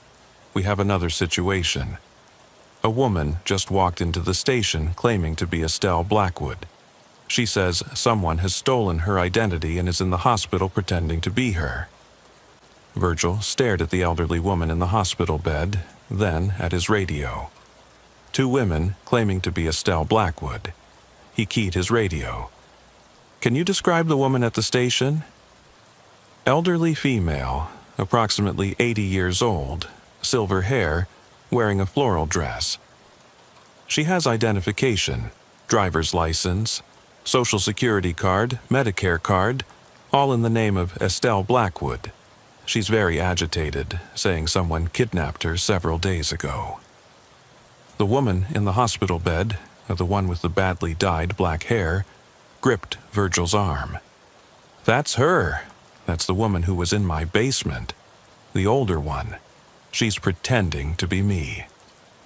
Virgil tried to process this. Ma'am, you just told me the woman in your basement was calling you Gladys. Yes, but maybe she was practicing. Maybe she was learning to be me? Estelle's voice rose in panic. Officer, you have to believe me. I'm the real Estelle Blackwood. I've lived in that house for 30 years. Ask me anything about the neighborhood, about my life. Where did you and Harold get married? First Baptist Church of Riverside, June 15, 1962. Reverend Thomas performed the ceremony. We had our reception at the Riverside Country Club. Virgil made a note. These were details that could be verified, but they were also things that could be learned from public records or conversation. I need to go to the station, Virgil told Clarence. Stay with her. Don't let anyone else in this room until I get back. Virgil drove to the police station, his mind racing. In his 19 years on the force, he'd never encountered anything like this. 2 women, both claiming to be the same person. One with identification, one without. One with silver hair as the real Estelle should have, one with badly dyed black hair. At the station, he found the second woman in an interview room with Detective Holmes. She looked exactly as Gladys had described Estelle. Silver hair perfectly styled, wearing a floral dress that looked like something from her closet. She was clutching a handbag and appeared to have been crying. Oh, thank goodness, she said when Virgil entered. Officer, I've been held captive in my own home for days. These women, they drugged me, kept me in my basement. They were trying to steal my identity. Can you tell me what happened? This Estelle's story was similar but different. It was last Tuesday. A woman came to my door claiming to be from senior services. I let her in. She seemed so official. But as soon as I turned my back, someone else came in. An older woman. They forced me to drink something that made me dizzy. They kept me in my basement for days, barely feeding me. They asked me all sorts of questions about my life, my bank accounts, my history. How did you escape?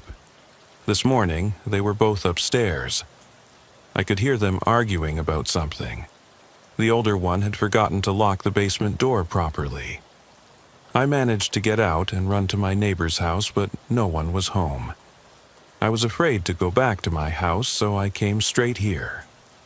Virgil studied her carefully. Your neighbor Gladys says she hasn't seen you since Thursday morning. Thursday? That's when I was in my garden. They took me that afternoon. But you just said they took you Tuesday. The woman's face flushed. I'm confused about the days. Being drugged, being kept in the dark. It's all jumbled. Can you tell me your husband's nephew's name? Homer. He lives in Louisville. We're not close.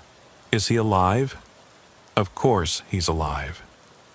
Why wouldn't he be? This contradicted what the woman in the hospital had said, that Homer had died 15 years ago. One of them was lying, but which one? Virgil excused himself and called Gladys. I need you to come to the station. We need your help identifying the real Estelle. While waiting for Gladys, Virgil had both women's fingerprints taken, but when they ran them through the system, neither had any records on file.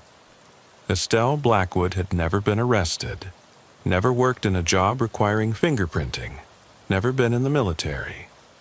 Gladys arrived within 20 minutes. Virgil brought her to observe the woman in the interview room through a one-way mirror. Is that Estelle? He asked. Gladys studied the woman carefully. She looks like Estelle. The dress is definitely hers. I was with her when she bought it at Penny's last month. But what? Something's off. The way she's sitting. Estelle has a bad hip, her right hip. She always favors her left side when she sits. This woman is sitting perfectly balanced. Virgil made a note. Anything else? Her hands. May I see her hands? Virgil had the woman in the interview room hold up her hands, pretending to examine her jewelry through the mirror.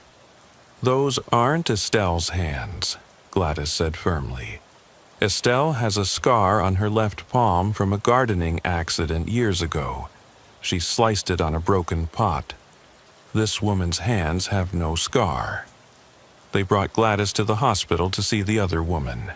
As soon as Gladys entered the room, the woman with the dyed hair began crying. Gladys! Oh, Gladys, thank God. Tell them who I am. Tell them I'm really Estelle. Gladys approached slowly.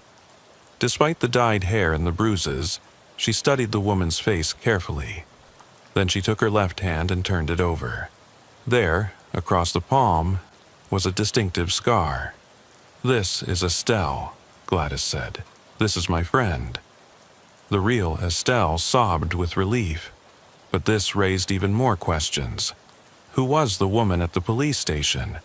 And more importantly, why was she impersonating Estelle? Virgil returned to the station with this information. When he confronted the imposter with Gladys's identification, the woman's demeanor changed completely. The tears stopped. She sat up straighter, and she smiled.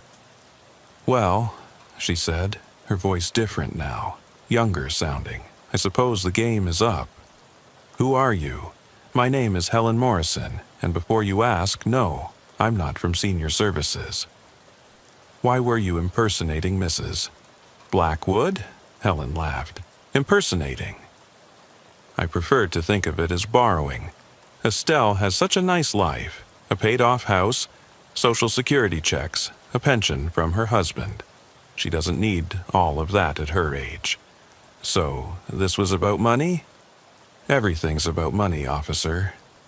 Do you know how hard it is to survive on minimum wage?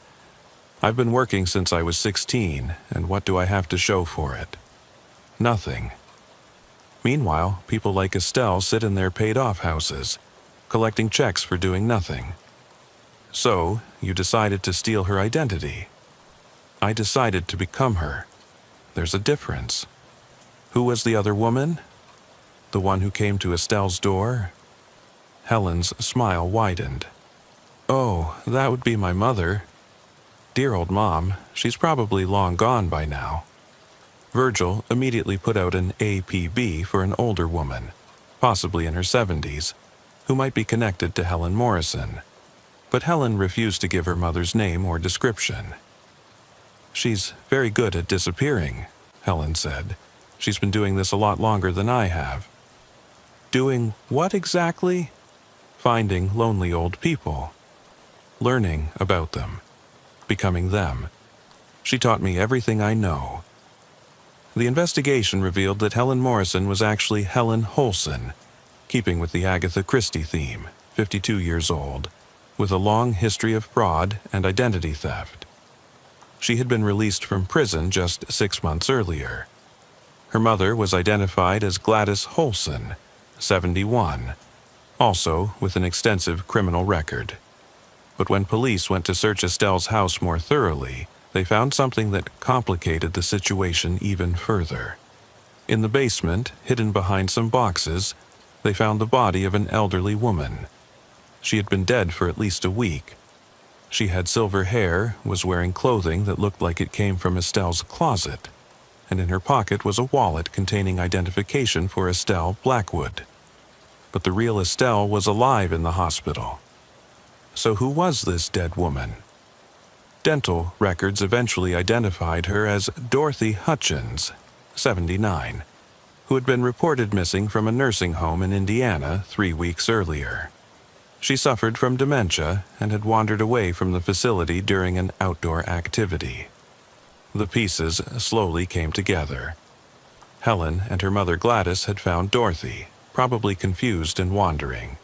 They had brought her to Estelle's house, dressed her in Estelle's clothes, given her Estelle's identification. The plan, it seemed, was to have Dorothy's body eventually be found and identified as Estelle, while Helen took over Estelle's life. But something had gone wrong. Dorothy had died earlier than expected. The coroner determined it was from natural causes, a stroke. And the real Estelle had escaped before they could fully execute their plan.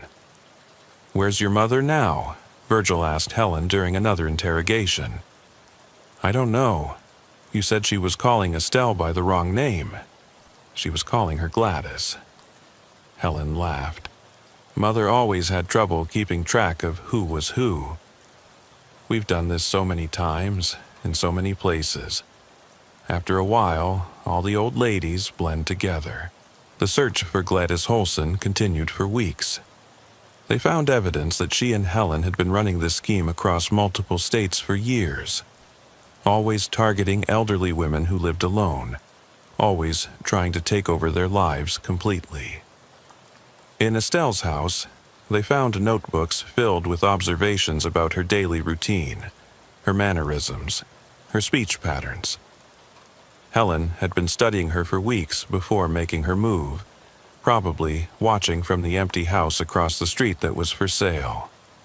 They also found similar notebooks about other women. Margaret from Memphis, Ruth from Raleigh, Agnes from Asheville. Phone calls to these cities revealed that all 3 women had disappeared in the past year, and in each case, someone claiming to be them had sold their houses and vanished with the proceeds. The real Estelle was released from the hospital after a week. She couldn't return to her house, not with the memory of being held captive there, not with Dorothy's body having been in her basement. She moved in temporarily with Gladys. "I don't understand," Estelle said one evening, as she and Gladys sat on Gladys's porch, looking at her empty house next door.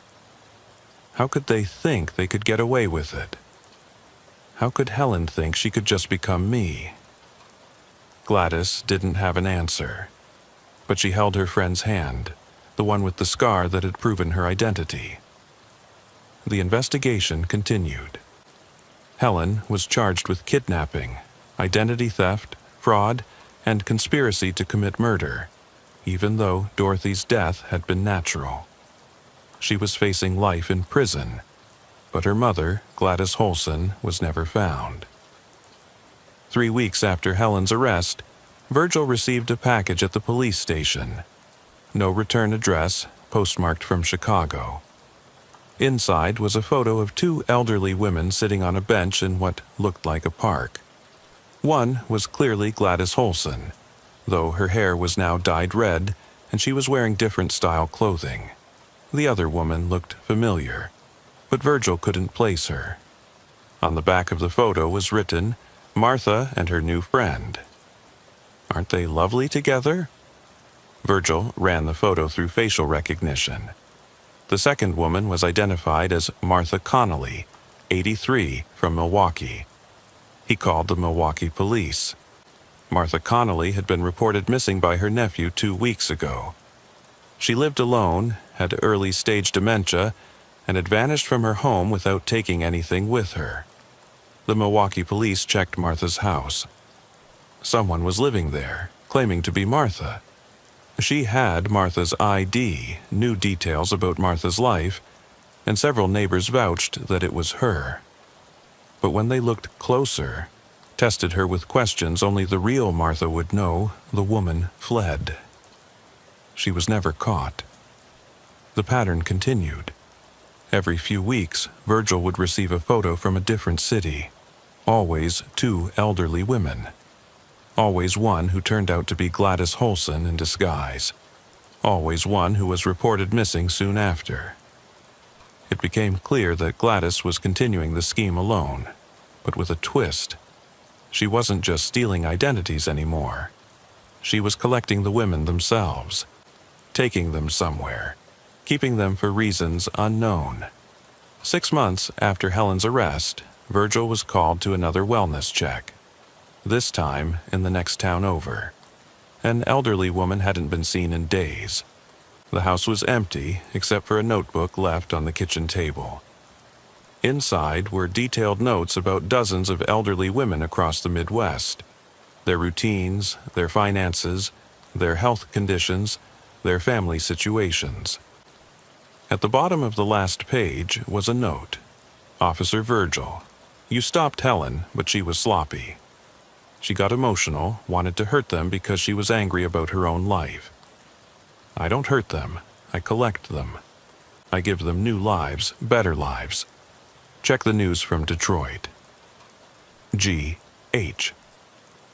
The news from Detroit reported that a nursing home had discovered that 5 of its residents were not who they claimed to be. 5 elderly women with dementia had been replaced by other elderly women with dementia. The families hadn't noticed because they rarely visited.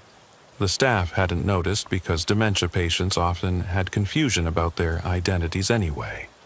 The real residents were found in an abandoned warehouse, being cared for by someone who had set up a makeshift nursing facility. They were unharmed, but confused. None could explain how they had gotten there, or who had been caring for them. But on the wall of the warehouse was a message.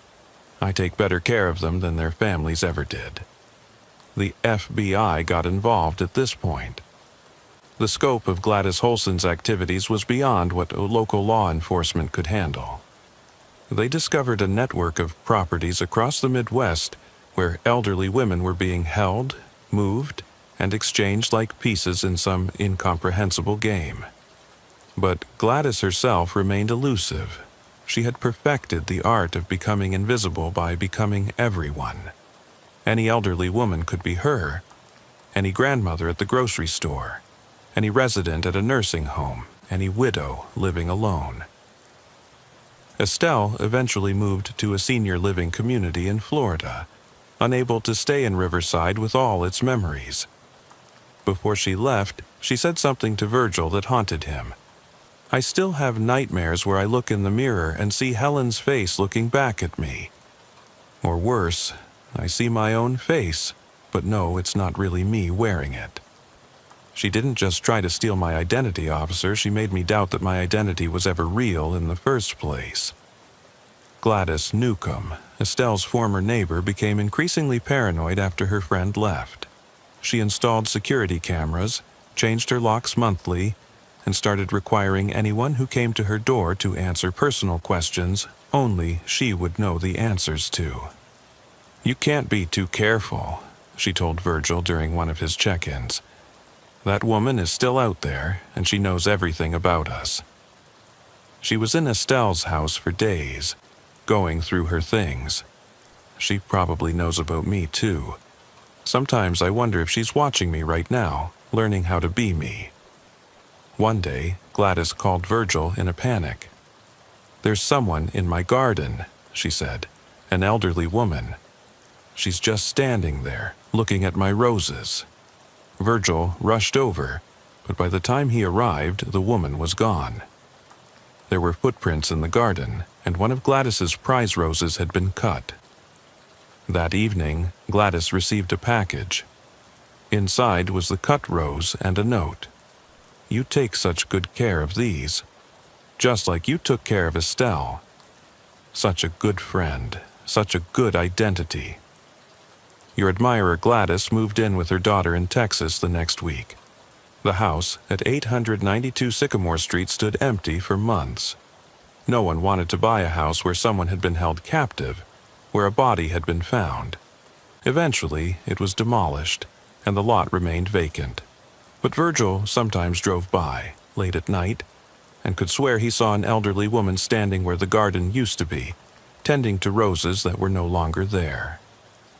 The FBI task force assigned to the Gladys Holson case had set up a command center in Louisville, tracking her movements across 7 states. 6 months had passed since Helen's arrest, and the scope of what they were uncovering defied belief.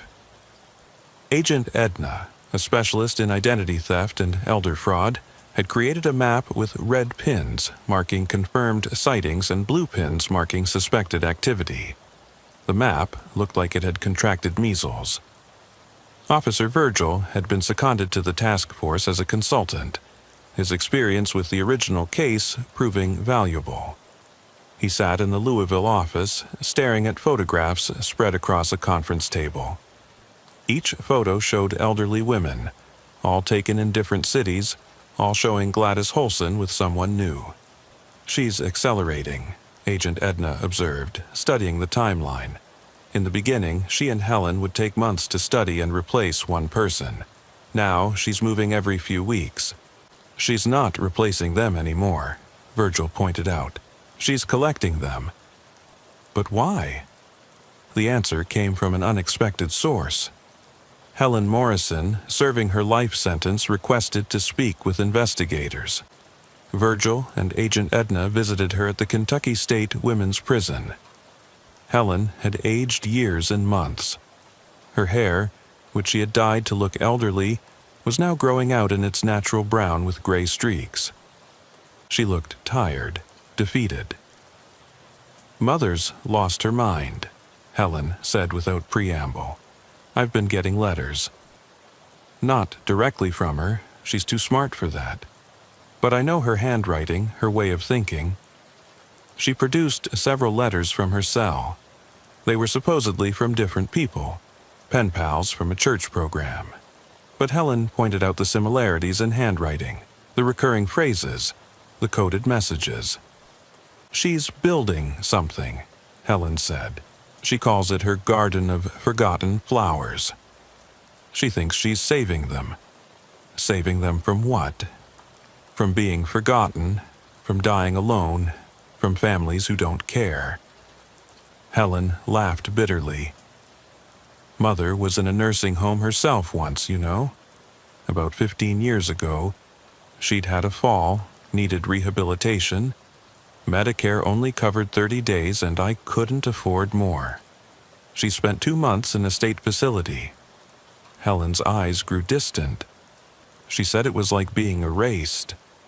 No one knew her name, The staff called everyone sweetie or honey. Families visited less and less. People died in the night and were replaced by mourning like they'd never existed. So, she started stealing identities? No, at first she just started visiting nursing homes, pretending to be people's relatives so they'd have visitors. She'd learn about them, their lives, their stories. She said she was keeping their memories alive. When did it change? When she realized she could become them. Really become them. Not just take their social security checks, but live their lives better than they were living them. She convinced herself she was honoring them. Virgil studied the letters. One phrase kept recurring. The garden grows. What garden? He asked. Helen shrugged. I don't know. Toward the end, before you caught us, she kept talking about finding the perfect place for her garden. Somewhere she could tend to all her flowers. The breakthrough came 2 weeks later. A report from rural Indiana about an abandoned psychiatric hospital that had shown signs of activity. Local teenagers exploring the building had reported seeing lights and hearing voices. When state police investigated, they found evidence of recent habitation but no one present. What they did find were hospital beds, arranged in rows. Medical equipment, outdated but functional. A kitchen stocked with enough food for dozens of people. And on the walls, photographs of elderly women. Hundreds of them. The FBI descended on the facility. Among the photographs, they identified 17 women who had been reported missing over the past year. But there were so many more unidentified faces. In what had been the administrator's office, they found detailed files on each woman. Medical histories, family trees, personal histories going back decades. It was an archive of forgotten lives meticulously documented. But the women themselves were gone. Security footage from a nearby gas station showed a convoy of 3 vans leaving the area 2 days before the police arrived. The vans were registered to a medical transport company that didn't exist. The trail led to Missouri, where similar reports emerged about an abandoned retirement home showing signs of activity. By the time law enforcement arrived, it was empty except for more photographs, more files, and a message painted on the wall. They are not missing. They are not forgotten. They are becoming who they were meant to be. Virgil couldn't sleep. The case consumed him. He studied every photograph, every file, looking for patterns. These weren't random selections. Gladys was choosing specific women. All were over 70. All had been reported missing by distant relatives or neighbors, not immediate family. All had some form of cognitive decline, but were not completely incapacitated. Then he noticed something else. In each file, Gladys had written personal notes, not about the women's current states, but about who they had been. A retired teacher who had taught thousands of students, a nurse who had delivered hundreds of babies, a librarian who had inspired a love of reading in her community.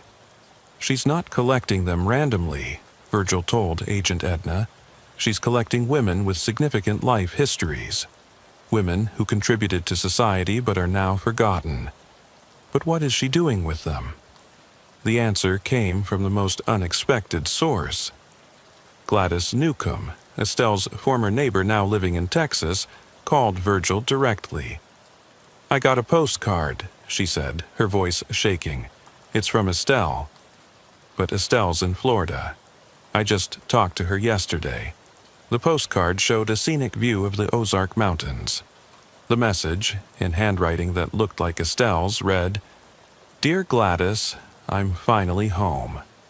The garden is beautiful. You were right about the roses. They need daily attention. Your friend always, Estelle. But Estelle was in Florida. Virgil had confirmed it himself. More postcards surfaced.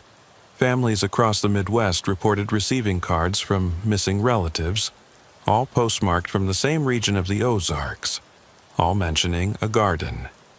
The FBI triangulated the postmarks to a 100-square-mile area of rural Missouri. Satellite imagery showed numerous abandoned properties, old farms, defunct summer camps, closed resorts. Any of them could be Gladys's garden. The search took weeks.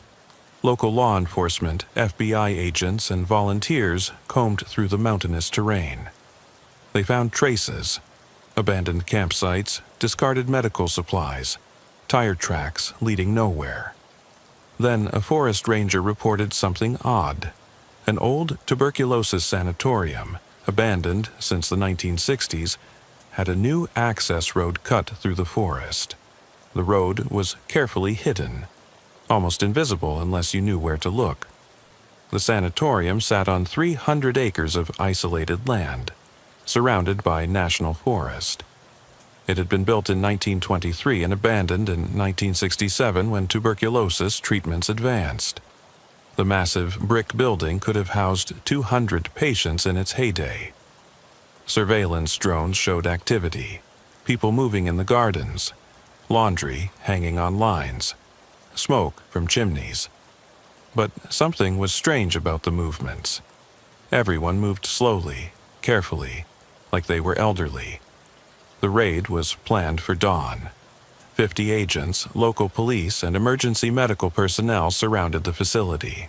Virgil was with the lead team, despite not being FBI. Agent Edna had insisted his presence might help if they encountered confused elderly victims. As they approached the building, an elderly woman emerged from the front door.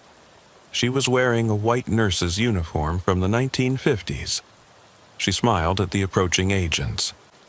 "Welcome to Sunshine Acres," she said. "Visiting hours are from 2 to 4. It was Gladys Holson. But as they got closer, Virgil realized something was wrong. This woman was too old to be Gladys. She had to be 90 if she was a day. But the face structure, the eyes... "Hello, Officer Virgil," she said in Gladys's voice. "I've been expecting you." The agents moved to arrest her, but she held up a hand. "Please, you'll frighten them. Let me show you what I've built. Let me show you my garden." Against protocol, Agent Edna allowed it, but with a full tactical team accompanying them. The inside of the sanatorium had been transformed. The walls were freshly painted in soft pastels. The floors were clean, it smelled of lavender and fresh bread. And in the main ward, converted into a communal living space, were 43 elderly women. They were playing cards, knitting, reading, chatting. When they saw the visitors, they smiled and waved. One called out, "Are you here for the tea social?" Virgil recognized faces from the missing persons files. Dorothy Hutchins, who they thought had died in Estelle's basement, alive and serving tea to another woman. Margaret Connolly from Milwaukee, Ruth Patterson from Raleigh. All the missing women, but transformed. "They're all here voluntarily," Gladys said. "Ask them. They'll tell you." Agent Edna approached one of the women, Martha Connolly from Milwaukee. "Ma'am, are you Martha Connolly?" The woman smiled. "I used to be. Now I'm Eleanor Roosevelt. I'm writing my memoirs." Another woman interjected, "And I'm Amelia Earhart. I'm planning my next flight." Each woman had assumed a different identity, famous women from history, and they seemed happy, content in their delusions. "You've brainwashed them," Edna accused Gladys. "Have I?" Gladys asked. "Or have I given them what every nursing home takes away, the right to be someone important?" She led them to another room, set up as a medical facility. It was clean, well-stocked. Medication schedules were posted on the wall. Each woman's real name was listed along with their chosen name. I give them their medications, I feed them, I bathe them, I listen to their stories, I validate their importance. How is that different from what any care facility does, except I don't charge $8,000 a month? "You kidnapped them," Virgil said. "Did I?" Dorothy was wandering on a highway. Martha had been missing from her home for days before I found her. Ruth's family hadn't visited in 2 years. I gave them purpose. In another room they found the real horror. Bodies, 5 of them, in various states of decomposition. But Gladys seemed unbothered. "They died naturally," she said. "Agnes had a heart attack. Patricia had a stroke. They died surrounded by friends who knew their chosen names, their chosen stories. They died being someone important. You didn't report their deaths. That's a crime. Report to whom? Families who forgot them. A system that had already erased them? The FBI began the process of identifying and processing the women. But something unexpected happened. Many of them didn't want to leave.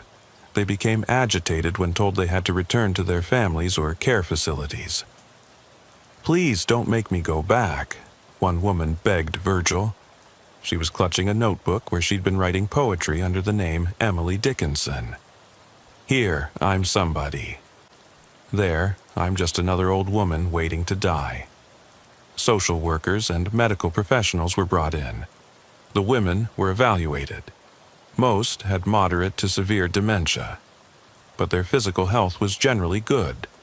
Gladys had been caring for them in her own twisted way. The legal situation was complex. Gladys had committed numerous crimes: kidnapping, identity theft, failure to report deaths, fraud. But she had also been providing care to women who had been abandoned or forgotten by the system. During her interrogation, Gladys was unrepentant. "I gave them what every old person wants: to matter, to be remembered, to be important." She looked directly at Virgil. "You think I'm a monster. But I've spent time in the nursing homes where these women would have died. Sat in beds soiled for hours, fed assembly line meals, addressed by disease instead of name. I gave them dignity. You gave them delusions. I gave them happiness. How many of them were happy when I found them?" The women were gradually returned to their families or placed in appropriate care facilities. But the transition was difficult. Several died within weeks, as if being returned to their real identities had broken something vital in them. Dorothy Hutchins, who had been living as Florence Nightingale, was placed in a nursing home in Indianapolis. Virgil visited her a month later. She was sitting in a wheelchair in a sterile hallway, staring at nothing. "Dorothy?" he said. She looked up at him with empty eyes. "That's not my name. I don't know who Dorothy is. Florence is gone. I'm nobody now." She died 2 weeks later. The investigation revealed that Gladys had been planning this for years. She had used the money stolen from victims to fund her sanctuary. She had recruited several former nursing home workers who had become disillusioned with the system. They had helped her transport and care for the women. One of these workers, a former nurse named Patricia Holmes, provided insight into Gladys's motivations. "She really believed she was saving them," Patricia said. "She'd spend hours with each woman, learning their histories, their dreams. Then she'd help them become who they'd always wanted to be. A woman who'd been a secretary her whole life became a famous author. A housewife became a senator. It was delusional, but they were happy. And you thought this was right? I thought it was better than what they had. Have you seen the average nursing home, the average dementia ward? At least with Gladys, they died thinking they mattered." Gladys was charged with 43 counts of kidnapping, 5 counts of failure to report a death, and numerous counts of fraud and identity theft. But during her trial, something unexpected happened. Several of the women she had collected testified on her behalf. Despite their dementia, despite the crimes, they spoke of how she had cared for them, how she had made them feel important. One woman, who had been living as Rosa Parks in Gladys's sanctuary, stood up in court. That woman gave me more dignity in 6 months than I'd had in 5 years in a nursing home. She knew my name, she knew my story, she made me feel like I mattered. The prosecutor pointed out that Gladys had been calling her Rosa Parks, not her real name. "So what?" the woman replied. "At least she called me something other than Room 12, Bed B." Gladys was convicted and sentenced to life in prison, but the case had raised uncomfortable questions about elder care in America. Several journalists investigated the conditions in the facilities where the women were returned. The reports were damning. Helen Morrison, watching from prison, wrote one final letter to Virgil. Mother was insane, but she wasn't wrong. We warehouse our elderly and wait for them to die. She gave them a fantasy, yes. But which is crueler, dying believing you're someone important or dying knowing you've been forgotten? Virgil had no answer. A year later, he was called to another wellness check. An elderly woman in a nursing home was claiming to be Gladys Holson. She insisted she had been kidnapped and replaced, that someone else was in prison wearing her face. The woman looked nothing like Gladys. She was African American, at least 80 years old with advanced dementia, but she knew details about the case that had never been made public. Details only Gladys would know. When Virgil checked with the prison, Gladys Holson was in her cell, but she smiled when told about the woman claiming to be her. "The garden continues to grow," she said. "Even in winter, some flowers bloom." The woman in the nursing home died before they could investigate further. She was buried under her own name, Margaret Washington. But the nurse who had cared for her said she had died peacefully, still insisting she was Gladys Holson, still talking about her garden of forgotten flowers. Virgil retired shortly after that. The case had broken something in him. He couldn't look at elderly people the same way. Every nursing home seemed like a warehouse. Every forgotten elder seemed like a potential victim, or perhaps a potential Gladys. On his last day, he received a postcard. It showed a garden in full bloom. On the back, in handwriting he didn't recognize, was written, "The garden never dies. It just finds new gardeners. Thank you for understanding, even if you couldn't admit it." A flower. He burned the postcard. But sometimes, late at night, he wondered if Gladys had been right about one thing. In a society that made elderly people invisible, was it really so wrong to give them new identities, even if those identities were lies? He never found an answer that satisfied him. Years later, reports surfaced of similar operations in other states. Elderly people vanishing from neglectful facilities, reappearing in communal homes where they lived as historical figures or celebrities. The FBI called them gardens, after Gladys's original. They would raid them, return the elderly to their families or facilities. But new ones kept appearing, as if Gladys had planted seeds that continued to grow. The last report Virgil read before he stopped following the case entirely was about a facility in Oregon. 40 elderly men and women, all living as former presidents and first ladies. When rescued, none wanted to leave. One man, who had been living as Franklin Roosevelt, told reporters, "I'd rather die as someone important than live as someone forgotten." The facility's operator was never caught, but surveillance footage showed an elderly woman with a watering can tending to a rose garden behind the building. She looked exactly like Estelle Blackwood. But Estelle was still in Florida. Virgil had checked. Hadn't he? 5 years had passed since the raid on the Ozark Sanatorium. Officer Virgil had been retired for 3 years, living quietly in a cabin he'd bought in the Tennessee mountains. He thought he had left the case behind. But on a humid April morning, his old partner Clarence called. "Virgil, you need to hear this. There's been another garden discovered. This one's different." Virgil didn't want to know.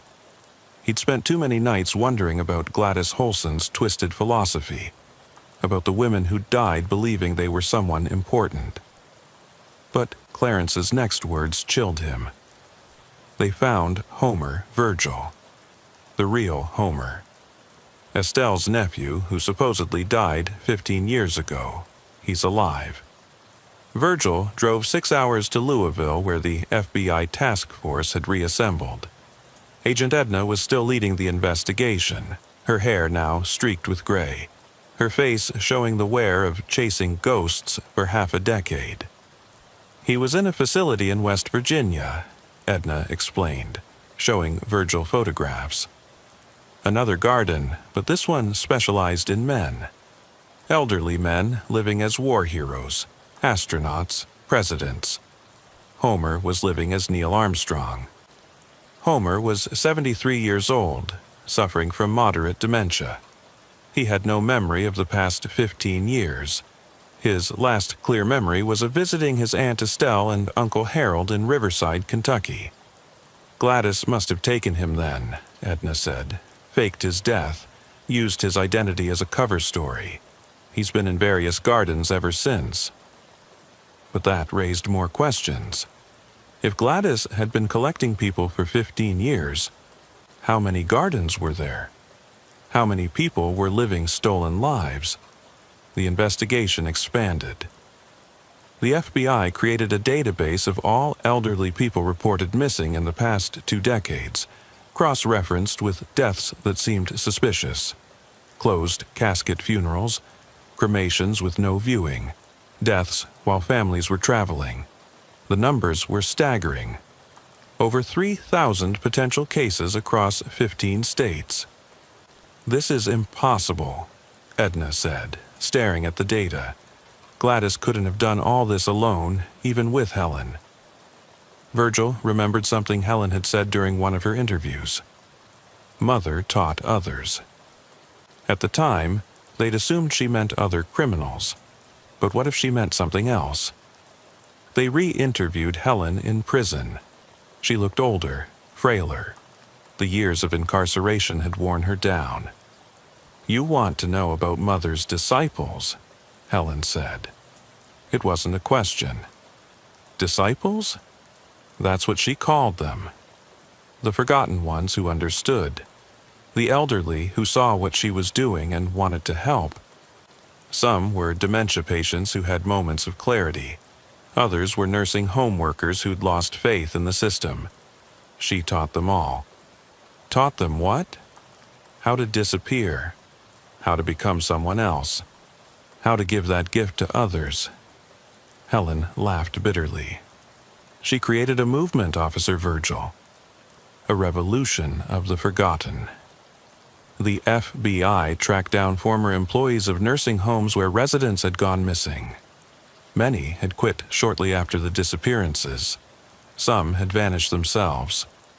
One former nurse, Patricia Holmes, was found living in Montana under a different name. When confronted, she broke down. "You don't understand what it's like," she said. Watching them fade away, forgotten by everyone. Gladys showed us another way, a kinder way. Patricia revealed that there was a network. Not organized, not hierarchical, but connected by a shared belief. They called themselves gardeners. They found forgotten elderly people and gave them new identities, new purposes. "How many gardeners are there?" Edna asked. "I don't know, dozens, hundreds. Once you learn to see the forgotten, you see them everywhere." The investigation uncovered gardens in 12 states. Some were elaborate, like the Ozark Sanatorium. Others were simple. A farmhouse with 4 or 5 elderly people living as a chosen family of historical figures. In each case, the elderly were well cared for physically. Medications were administered properly. Meals were nutritious. But their identities had been completely overwritten. In Ohio, they found a garden where 12 elderly women were living as the wives of the 12 apostles. In Montana, a garden of famous writers, elderly people who spent their days writing stories they believed would change the world. But the most disturbing discovery came from Texas. A garden had been operating in plain sight, registered as a legitimate assisted living facility.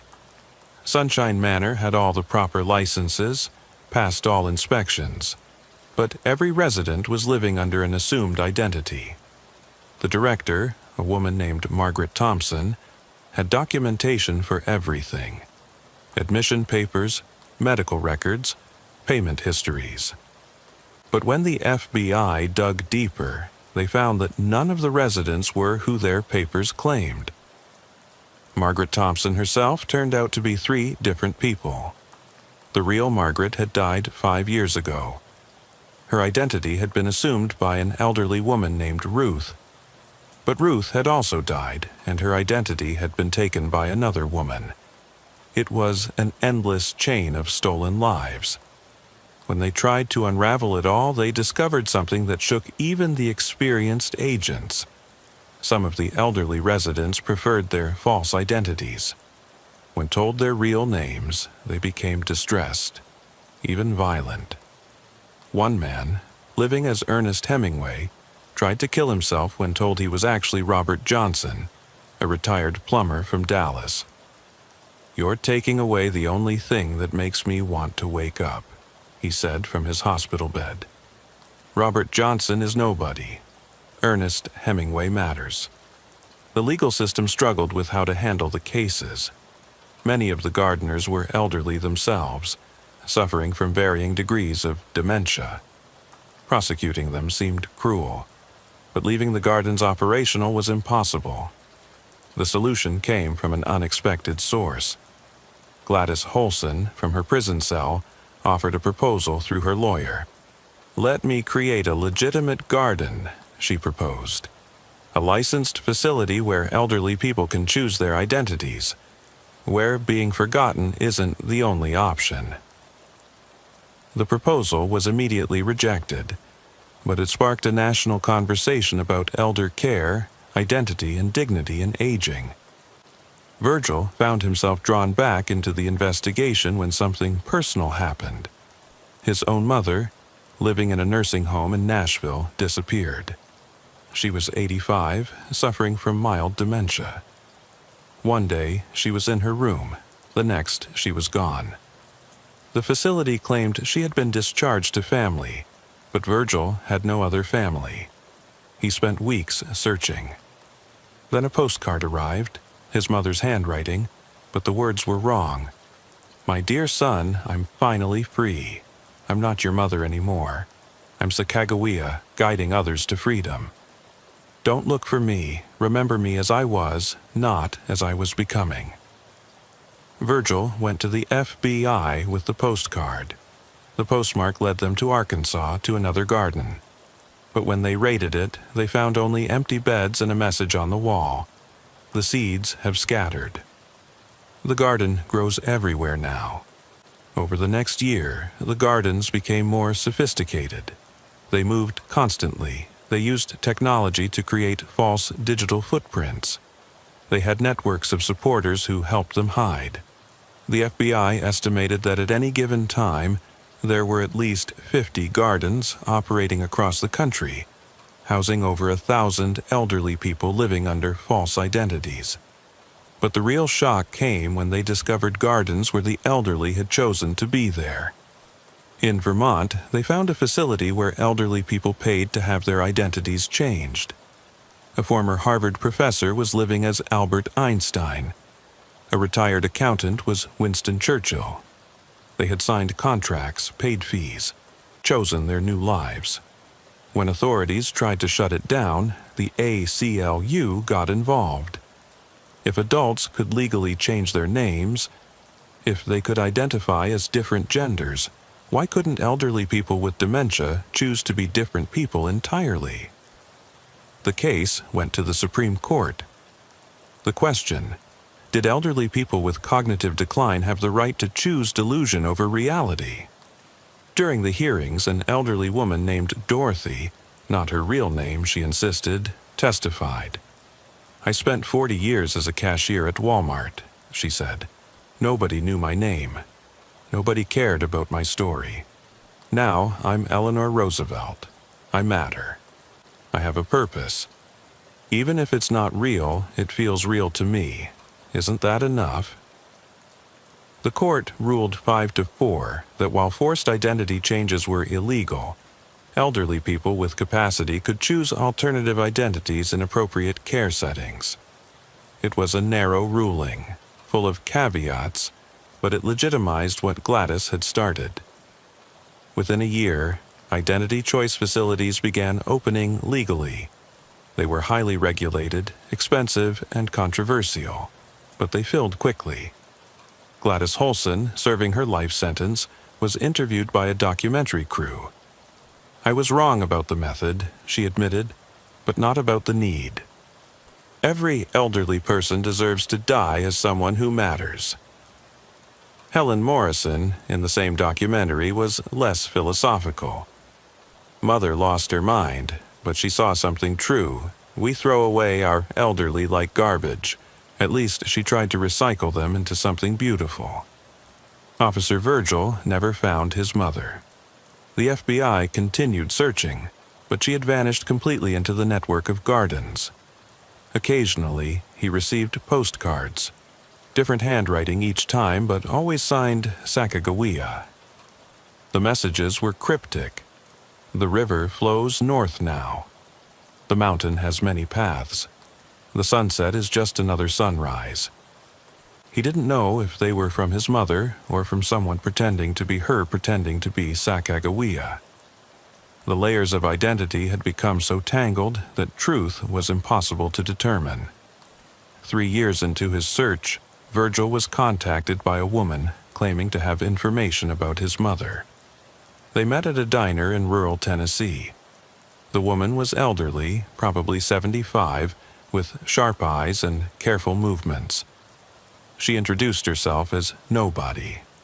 "That's not a name," Virgil said. "It's the only honest name," she replied. "I've been so many people, I don't remember which one was real." She claimed to have been in a garden with his mother. She was happy, Nobody said. Happier than I'd ever seen someone in those places. She really believed she was guiding people to freedom. Where is she now? I don't know. Gardens move. People move between them. She could be anywhere, anyone. Nobody studied his face. You're wondering if I'm her. Virgil had been wondering exactly that. The age was wrong, but with makeup, disguise. I'm not, Nobody said, but I could be. That's what Gladys gave us. The possibility of being anyone. The freedom from being ourselves. She left him with a warning. Stop looking for your mother. She doesn't exist anymore. Sacagawea exists, and Sacagawea doesn't want to be found. But Virgil couldn't stop. He spent another year following leads, chasing postcards, visiting gardens, both legal and illegal. He saw hundreds of elderly people living as historical figures, celebrities, fictional characters. In each place, he looked for signs of his mother. A gesture, a phrase, a familiar laugh. But everyone was performing. Everyone was someone else. Identity had become fluid, meaningless. The breaking point came in Minnesota, a garden disguised as a legitimate memory care unit. Virgil had infiltrated it, posing as a visitor. He found an elderly woman who moved like his mother, had the same slight tilt to her head when listening. "Mom?" he whispered. She looked at him blankly. "I'm Harriet Tubman.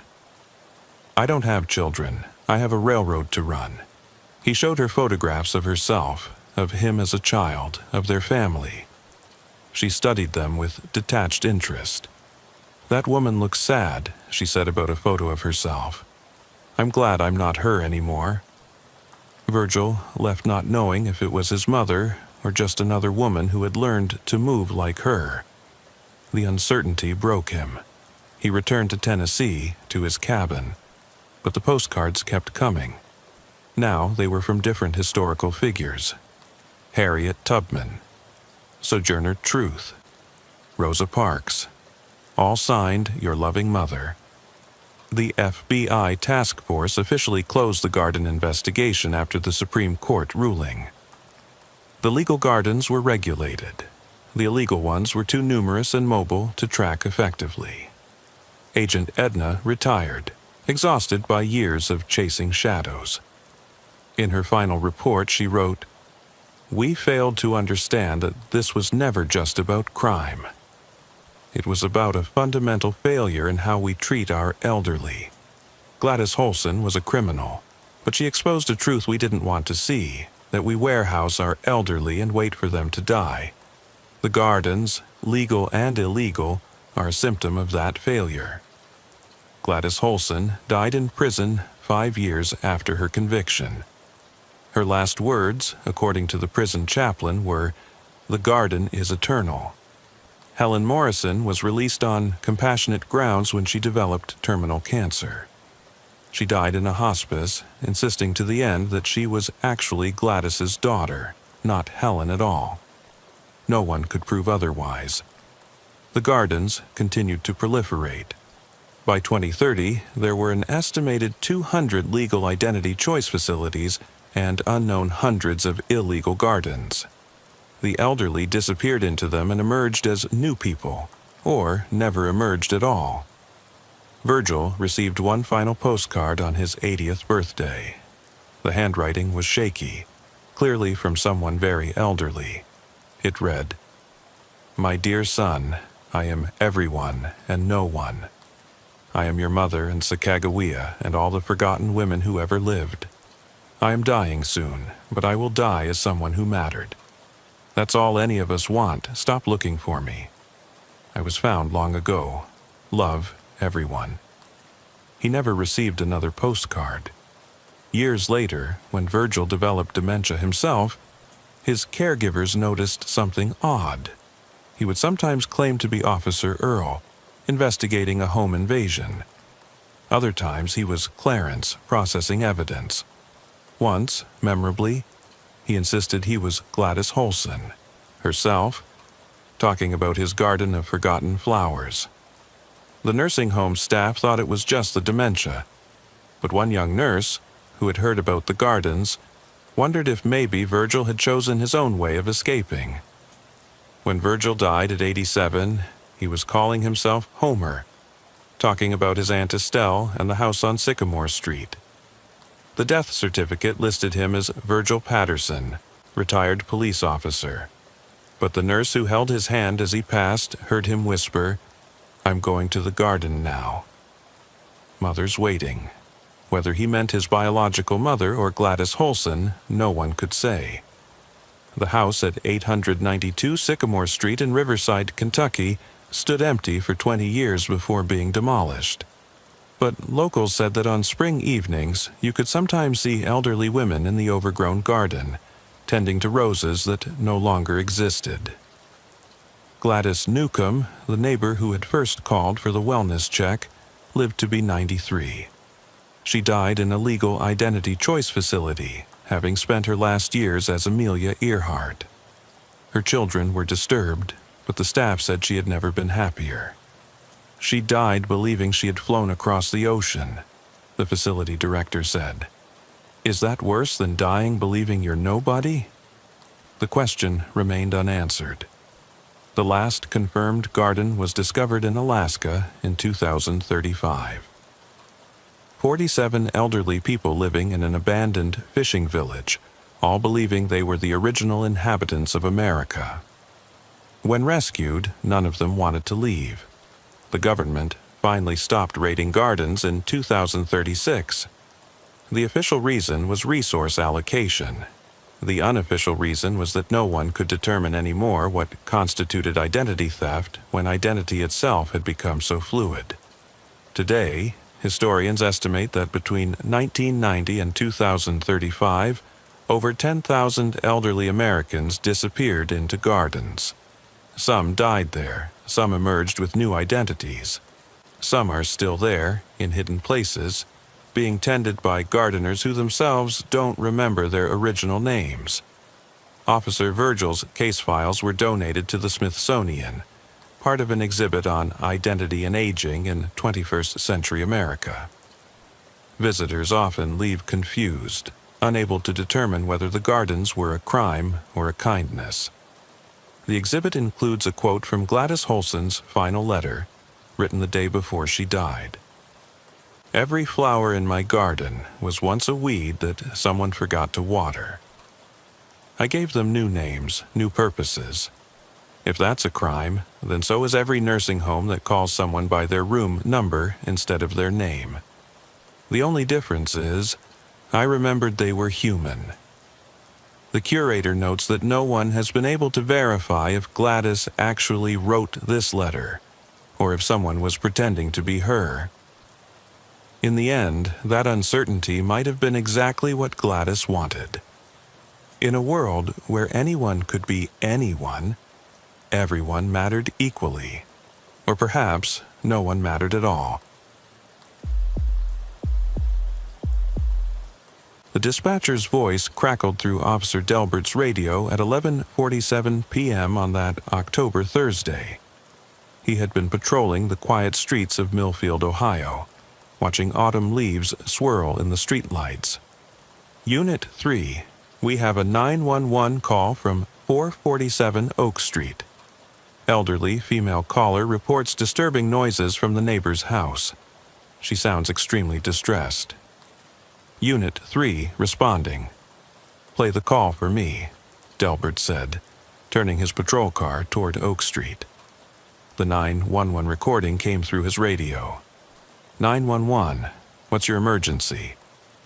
"My name is Norma Reed. I live at 447 Oak Street.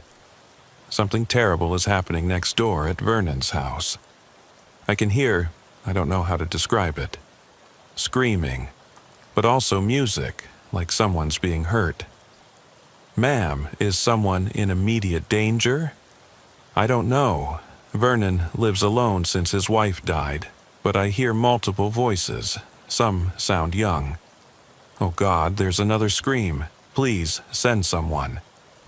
We're dispatching an officer now, Mrs. Reed. Can you tell me more about what you're hearing? It's been going on for 2 hours. Music that starts and stops. Crying. Sometimes laughing, but it sounds wrong. Vernon's a retired music teacher. He's 68, never causes trouble.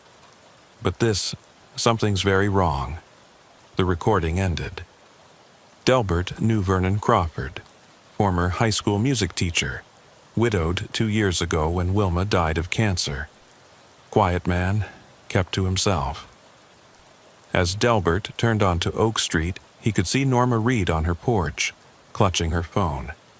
She rushed toward his car before he'd even parked. "Officer Delbert, thank God. Listen, you can hear it from here." Delbert got out and indeed heard it. Piano music drifting from Vernon's house, but played erratically. Then voices. Multiple voices. Some sounding distressed. "Mrs. Reed, when did you last see Mr. Crawford?" "This morning. He was getting his mail, looked terrible, hadn't shaved, clothes wrinkled. Asked if he was okay, he just mumbled something about preparing for a concert." "A concert?" "That's what worried me." "There's no concert. The school hasn't had a music program for 5 years. Delbert approached Vernon's dark blue Victorian. The porch light was off, but he could see lights flickering inside. He knocked firmly. "Mr. Crawford? Officer Delbert with Millfield Police. We've received a complaint. I need you to come to the door." The music stopped abruptly. Then footsteps, multiple sets it seemed. The door opened slightly, held by a chain. Vernon's face appeared, haggard, red-eyed, his gray hair unkempt. "Officer, is there a problem?" "Mr. Crawford, we've had reports of disturbing noises. Are you all right? Is anyone else in there?" I'm fine. Just practicing for the memorial concert." "What memorial concert, sir?" Vernon's eyes darted nervously. "The students, from '89. Tomorrow is the anniversary." Delbert knew what he meant. October 15th, 1989. 6 students from the music program had died when their van crashed returning from a competition. Vernon was supposed to have driven them, but had called in sick. The substitute teacher who drove had fallen asleep at the wheel. "Mr. Crawford, may I come in? I need to check that everyone's safe." "Everyone?" Vernon's voice cracked. "There's no one here but me." From inside, Delbert heard a voice, young, female. "Mr. Crawford, should we continue?" Vernon's face went pale. That's just a recording of my old students. Sir, I need to come in now." Vernon reluctantly undid the chain. The smell hit Delbert immediately. Unwashed clothes, rotting food, and something else. Fear. The living room was chaos. Sheet music everywhere, but covered in red ink corrections, notes that made no musical sense. Multiple instruments were set up, violins, flutes, a cello, all arranged facing the piano where Vernon had been sitting. "Mr. Crawford, who else is here?" "No one. I told you, I'm alone." But Delbert heard footsteps upstairs. He drew his weapon. "Whoever is upstairs, this is the police. Come down slowly with your hands visible." Vernon grabbed his arm. "No. Please, they're just kids. They're scared." "What kids, Vernon?" The old man started crying. "I found them. After what he did to them, I couldn't leave them there." Delbert keyed his radio.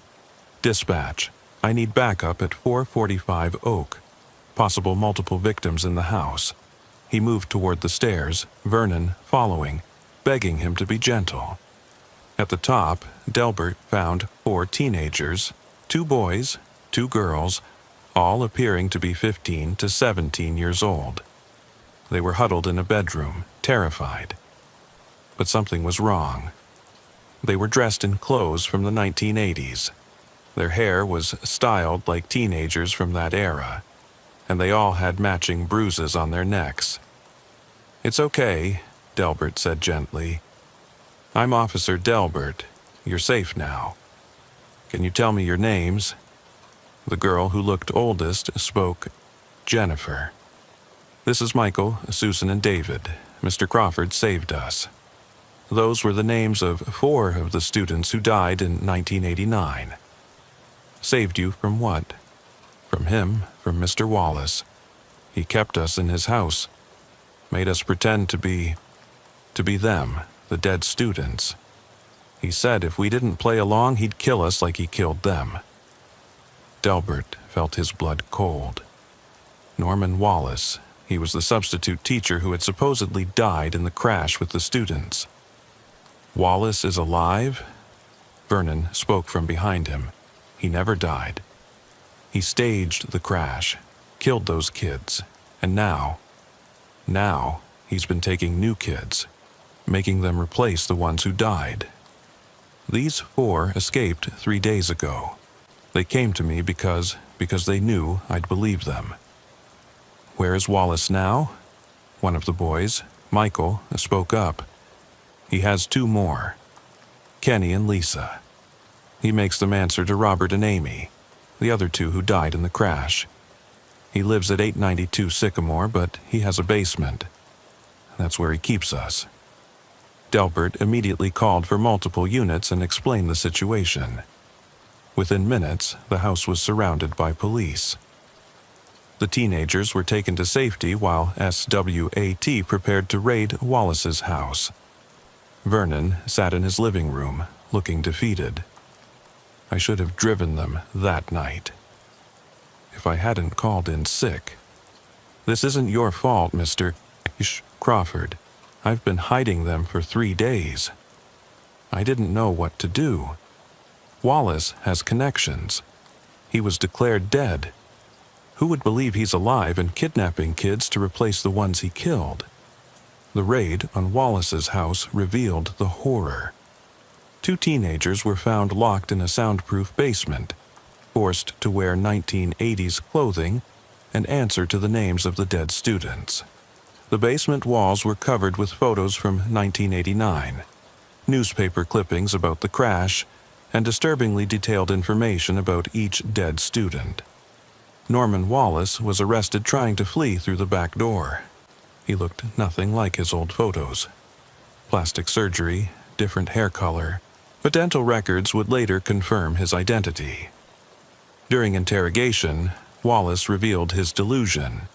He believed that if he could perfectly recreate that night in 1989, if he could drive the students home safely this time, it would undo his crime. He had been kidnapping teenagers who looked similar to his victims, forcing them to learn everything about the dead students, planning to take them on the same route on the anniversary. I was going to save them this time, he kept saying. I was going to make it right. The 6 teenagers were all runaways from different states, taken over the past 2 years. Wallace had been training them, forcing them to memorize details about the dead students' lives, teaching them to play the same instruments, even making them write in the dead students' handwriting. Vernon Crawford had recognized one of the escaped teenagers at the grocery store. She looked so much like Jennifer, his former student, that he'd followed her. When she saw him and whispered, "Help us," he'd hidden them while trying to figure out what to do. "I thought I was going insane," Vernon told Delbert later, "seeing my dead students. But then they told me the truth, and I knew I had to protect them, even if it meant everyone thinking I'd lost my mind." The case shocked Millfield. Norman Wallace was charged with 6 counts of murder from 1989, 6 counts of kidnapping, false imprisonment, and identity theft. He was deemed mentally incompetent to stand trial and confined to a maximum security psychiatric facility. The 6 teenagers were reunited with their families. All would require extensive therapy, but they survived. Vernon Crawford was cleared of any wrongdoing. He had been trying to protect the children while gathering evidence. The town recognized him as a hero, though he refused the label. "I just did what any teacher would do," he said. "I protected the kids." But the trauma remained. Vernon couldn't stop thinking about his 6 students who had actually died, whose identities had been stolen by a madman trying to rewrite history. On the real anniversary of the crash, Vernon held a small memorial concert at his house. The 6 rescued teenagers attended, playing the instruments they'd been forced to learn. But this time, they played what they wanted, modern songs, full of life. "This is for Jennifer, Michael, Susan, David, Robert, and Amy," Vernon said. "The real ones. May they rest in peace." As the music filled his house, Norma Reed listened from next door and wept. Not from fear this time, but from relief that sometimes, even in the darkest stories, some children could be saved. The SWAT team surrounded 892 Sycamore Street at 1:35 a.m. Officer Delbert watched from the command post as thermal imaging showed 1 adult figure on the main floor and 2 smaller heat signatures in what appeared to be the basement. "Confirmation on the basement?" the SWAT commander asked. "2 juveniles, likely restrained based on lack of movement," the tech reported.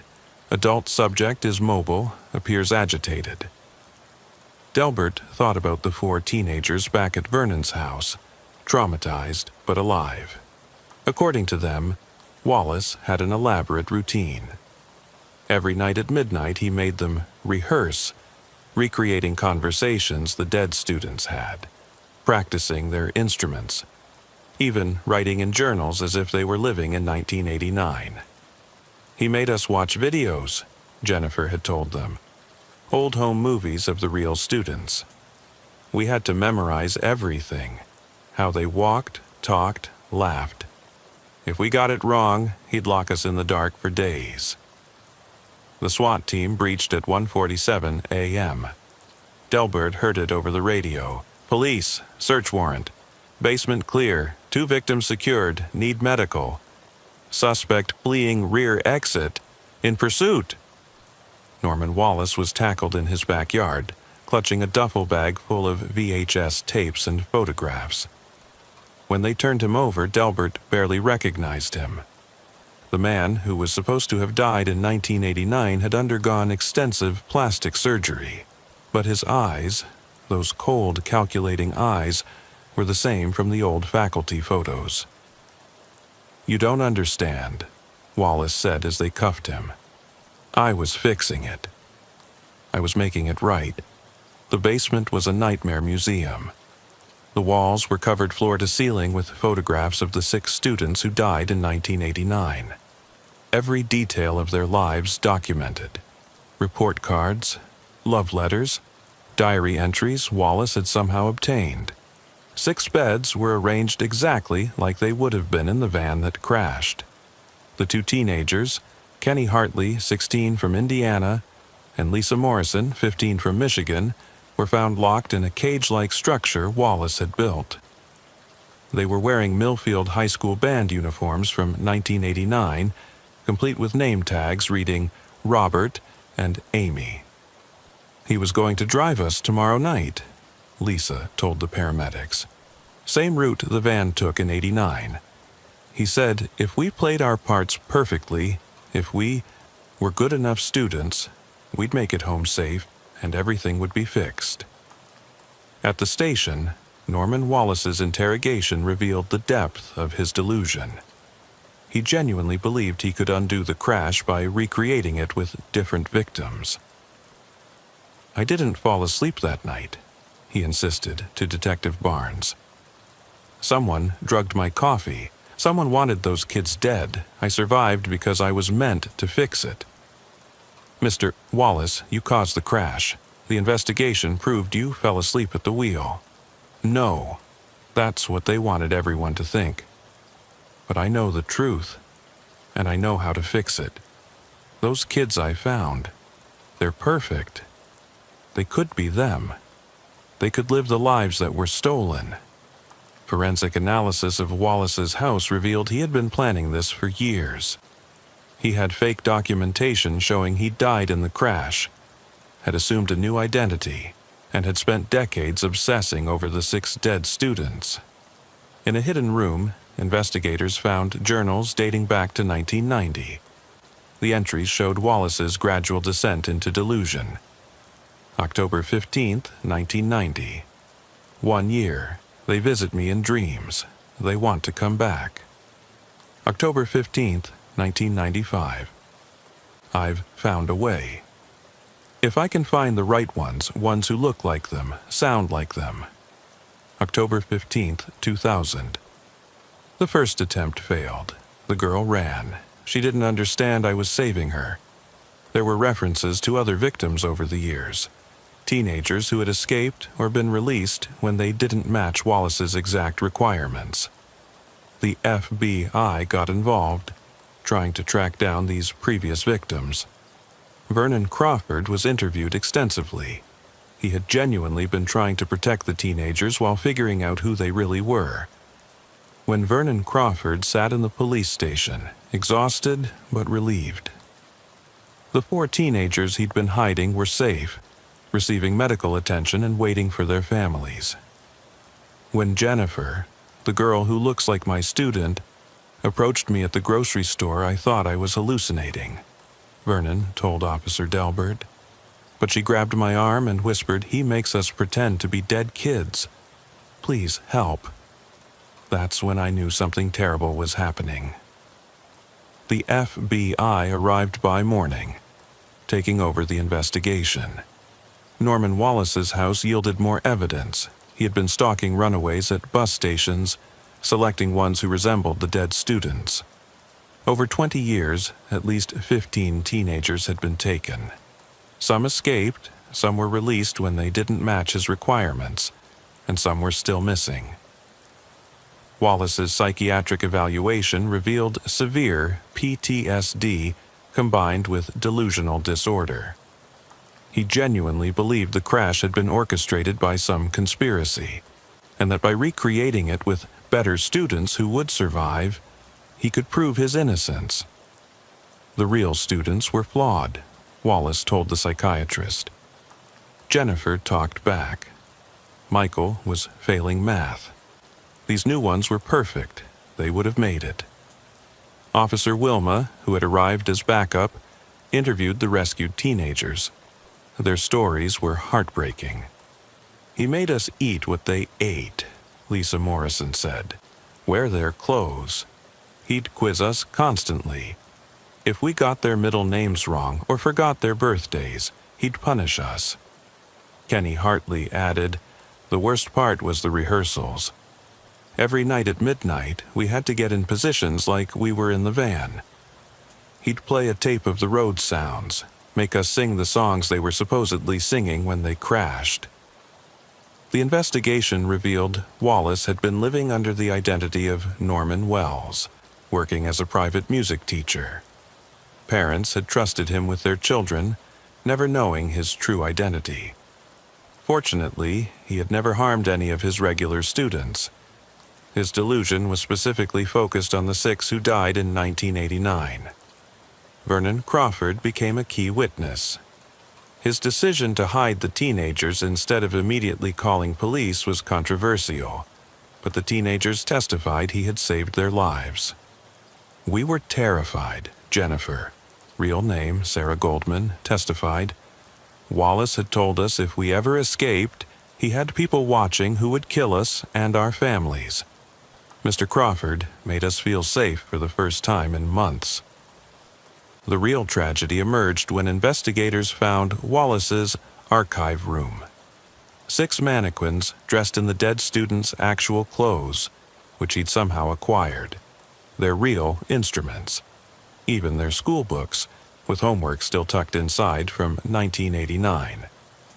But most disturbing was a van in his garage. The exact same model as the one that crashed, restored, and modified with special locks that could only be opened from the driver's seat. He had been planning to drive the kidnapped teenagers on the exact route on October the 15th, believing that if he stayed awake this time, if he delivered them safely, history would be rewritten. The town of Millfield struggled to process the revelation. Many remembered the crash, had mourned the students. To learn that their substitute teacher had survived and spent decades trying to undo his crime through kidnapping was incomprehensible. A memorial service was held for the real victims of 1989. Their families, many of whom had moved away, returned for closure. The 6 rescued teenagers attended, no longer forced to wear the dead students' identities. "My daughter has been gone for 34 years, said Mrs. Patterson, mother of the real Jennifer. To know someone was using her memory, her identity for this sick fantasy, it's unbearable. But I'm grateful these children were saved. Norman Wallace was found guilty but mentally ill. He was sentenced to life in a secure psychiatric facility. During his sentencing, he still insisted he was trying to save everyone. You don't understand, he said to the judge. They're still trapped in that van. Every October 15th, they die again. I was their only hope. Vernon Crawford retired from teaching shortly after the trial. The trauma of hiding the teenagers, of reliving the loss of his students, was too much. But he stayed in touch with the 6 rescued teens, who considered him their hero. On the first anniversary after the rescue, the 6 teenagers returned to Millfield. They held a concert, not as the dead students they'd been forced to portray, but as themselves. They played modern songs, wore their own clothes, used their real names. This is for Mr. Crawford, Sarah, who'd been forced to be Jennifer, announced, who saw us for who we really were, not who we were forced to be. Officer Delbert, who attended the concert, noticed Vernon crying in the back row. Not from sadness, but from relief that these 6 at least had survived. The case led to new protocols for missing teenagers and identity theft involving minors. The Wallace method became a studied phenomenon in criminal psychology. the dangerous delusion that crimes could be undone by reenacting them with different victims. 5 years later, Delbert received a letter from Sarah Goldman. She had graduated college, become a social worker specializing in helping kidnapping survivors. "Mr. Crawford saved us by believing us," she wrote. "Sometimes that's all it takes, one person who sees through the lies to the truth." Vernon Crawford died peacefully in 2028. At his funeral, 6 middle-aged people no one recognized arrived. They were the survivors, come to pay respects to the teacher who chose to protect them when it mattered most. Norma Reed, the neighbor whose 911 call had started everything, lived to be 93. She always maintained that she knew something was terribly wrong that night. "Vernon was a good man in an impossible situation," she said in her final interview about the case. "He heard those children's cries for help and answered." That's what neighbors do. The house at 892 Sycamore, where Wallace had lived, was demolished. But every October 15th, people still leave flowers at the memorial for the 6 students who died in 1989. The real ones, whose memories were finally allowed to rest in peace. 6 months after Norman Wallace's arrest, Officer Delbert was called to testify at a federal hearing about missing children and identity theft. The Wallace case had exposed gaps in the system. How someone declared dead could continue living under a false identity for over 30 years.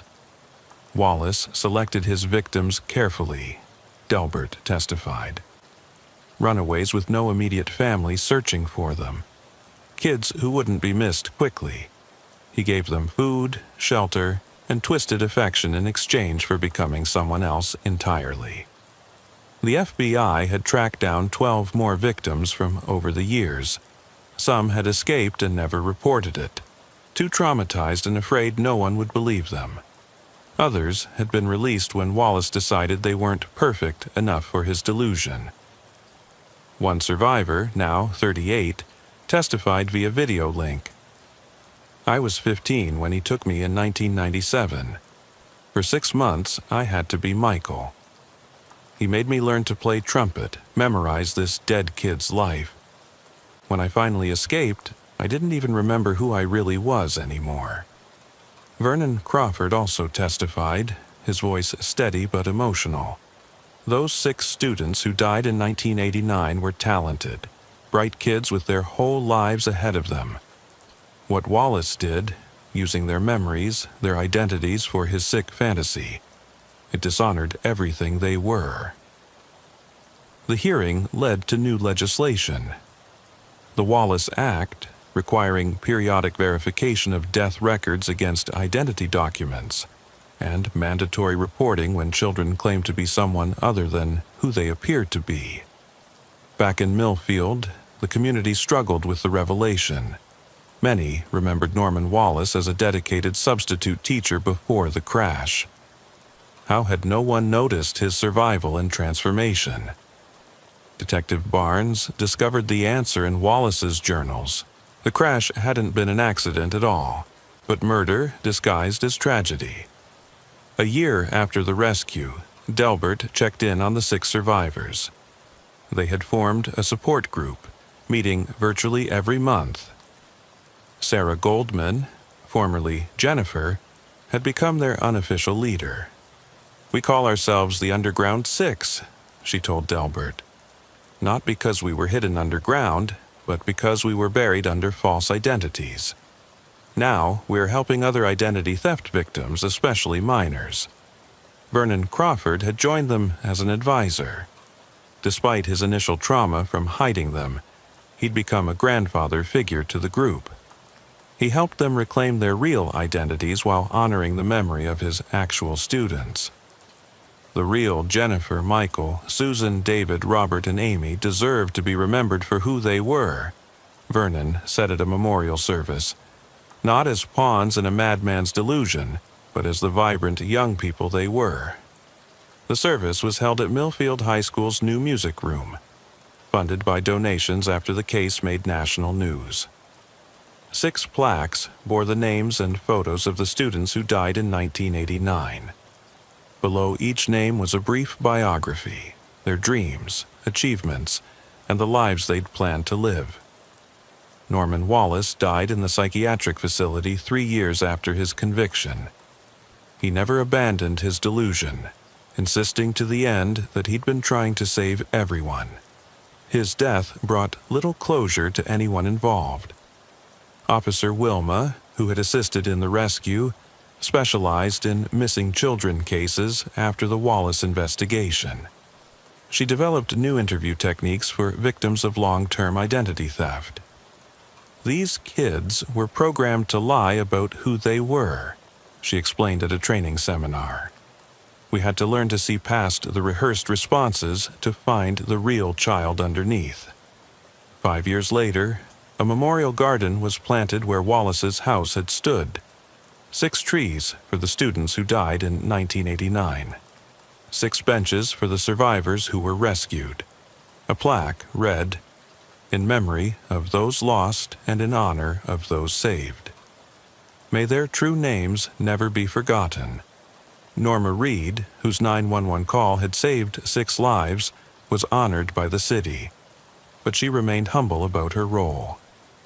"I just knew something was wrong," she said. "Vernon's a good man, but those sounds coming from his house that night, no good man makes sounds like that alone." I had to call. The 911 recording of her call became part of police training, an example of how concerned citizens could help identify crimes in progress. "My name is Norma Reed. I live at 447 Oak Street. Something terrible is happening next door." That call, Delbert knew, had been the first domino. Without it, 6 teenagers might have been driven to their deaths in a delusional reenactment of a 30-year-old tragedy. 10 years after the rescue, Delbert retired from the force. At his retirement party, 6 guests surprised him, the survivors, now in their late 20s and early 30s. They had careers, families, real lives built on their real identities. "You gave us our names back," Sarah told him. "Our real names, our real lives, thank you." Vernon Crawford had passed away 2 years earlier, but his memorial fund continued supporting young musicians, living ones pursuing their own dreams with their own names. The last time Delbert drove past Oak Street before moving to Florida in retirement, he stopped at Vernon's old house. A young family lived there now, unaware of the history. Children played in the yard where Vernon had once hidden 6 traumatized teenagers. Delbert thought about that night, Norma's frantic 911 call, Vernon's desperate attempt to protect the kids, Wallace's sick delusion finally ending. It had been one of the strangest cases of his career, but also one of the most important. 6 kids got to grow up as themselves because of that call. As he drove away, Delbert noticed Norma Reed, now 91, in her garden. She waved, and he waved back. Some neighbors, he thought, save lives just by paying attention.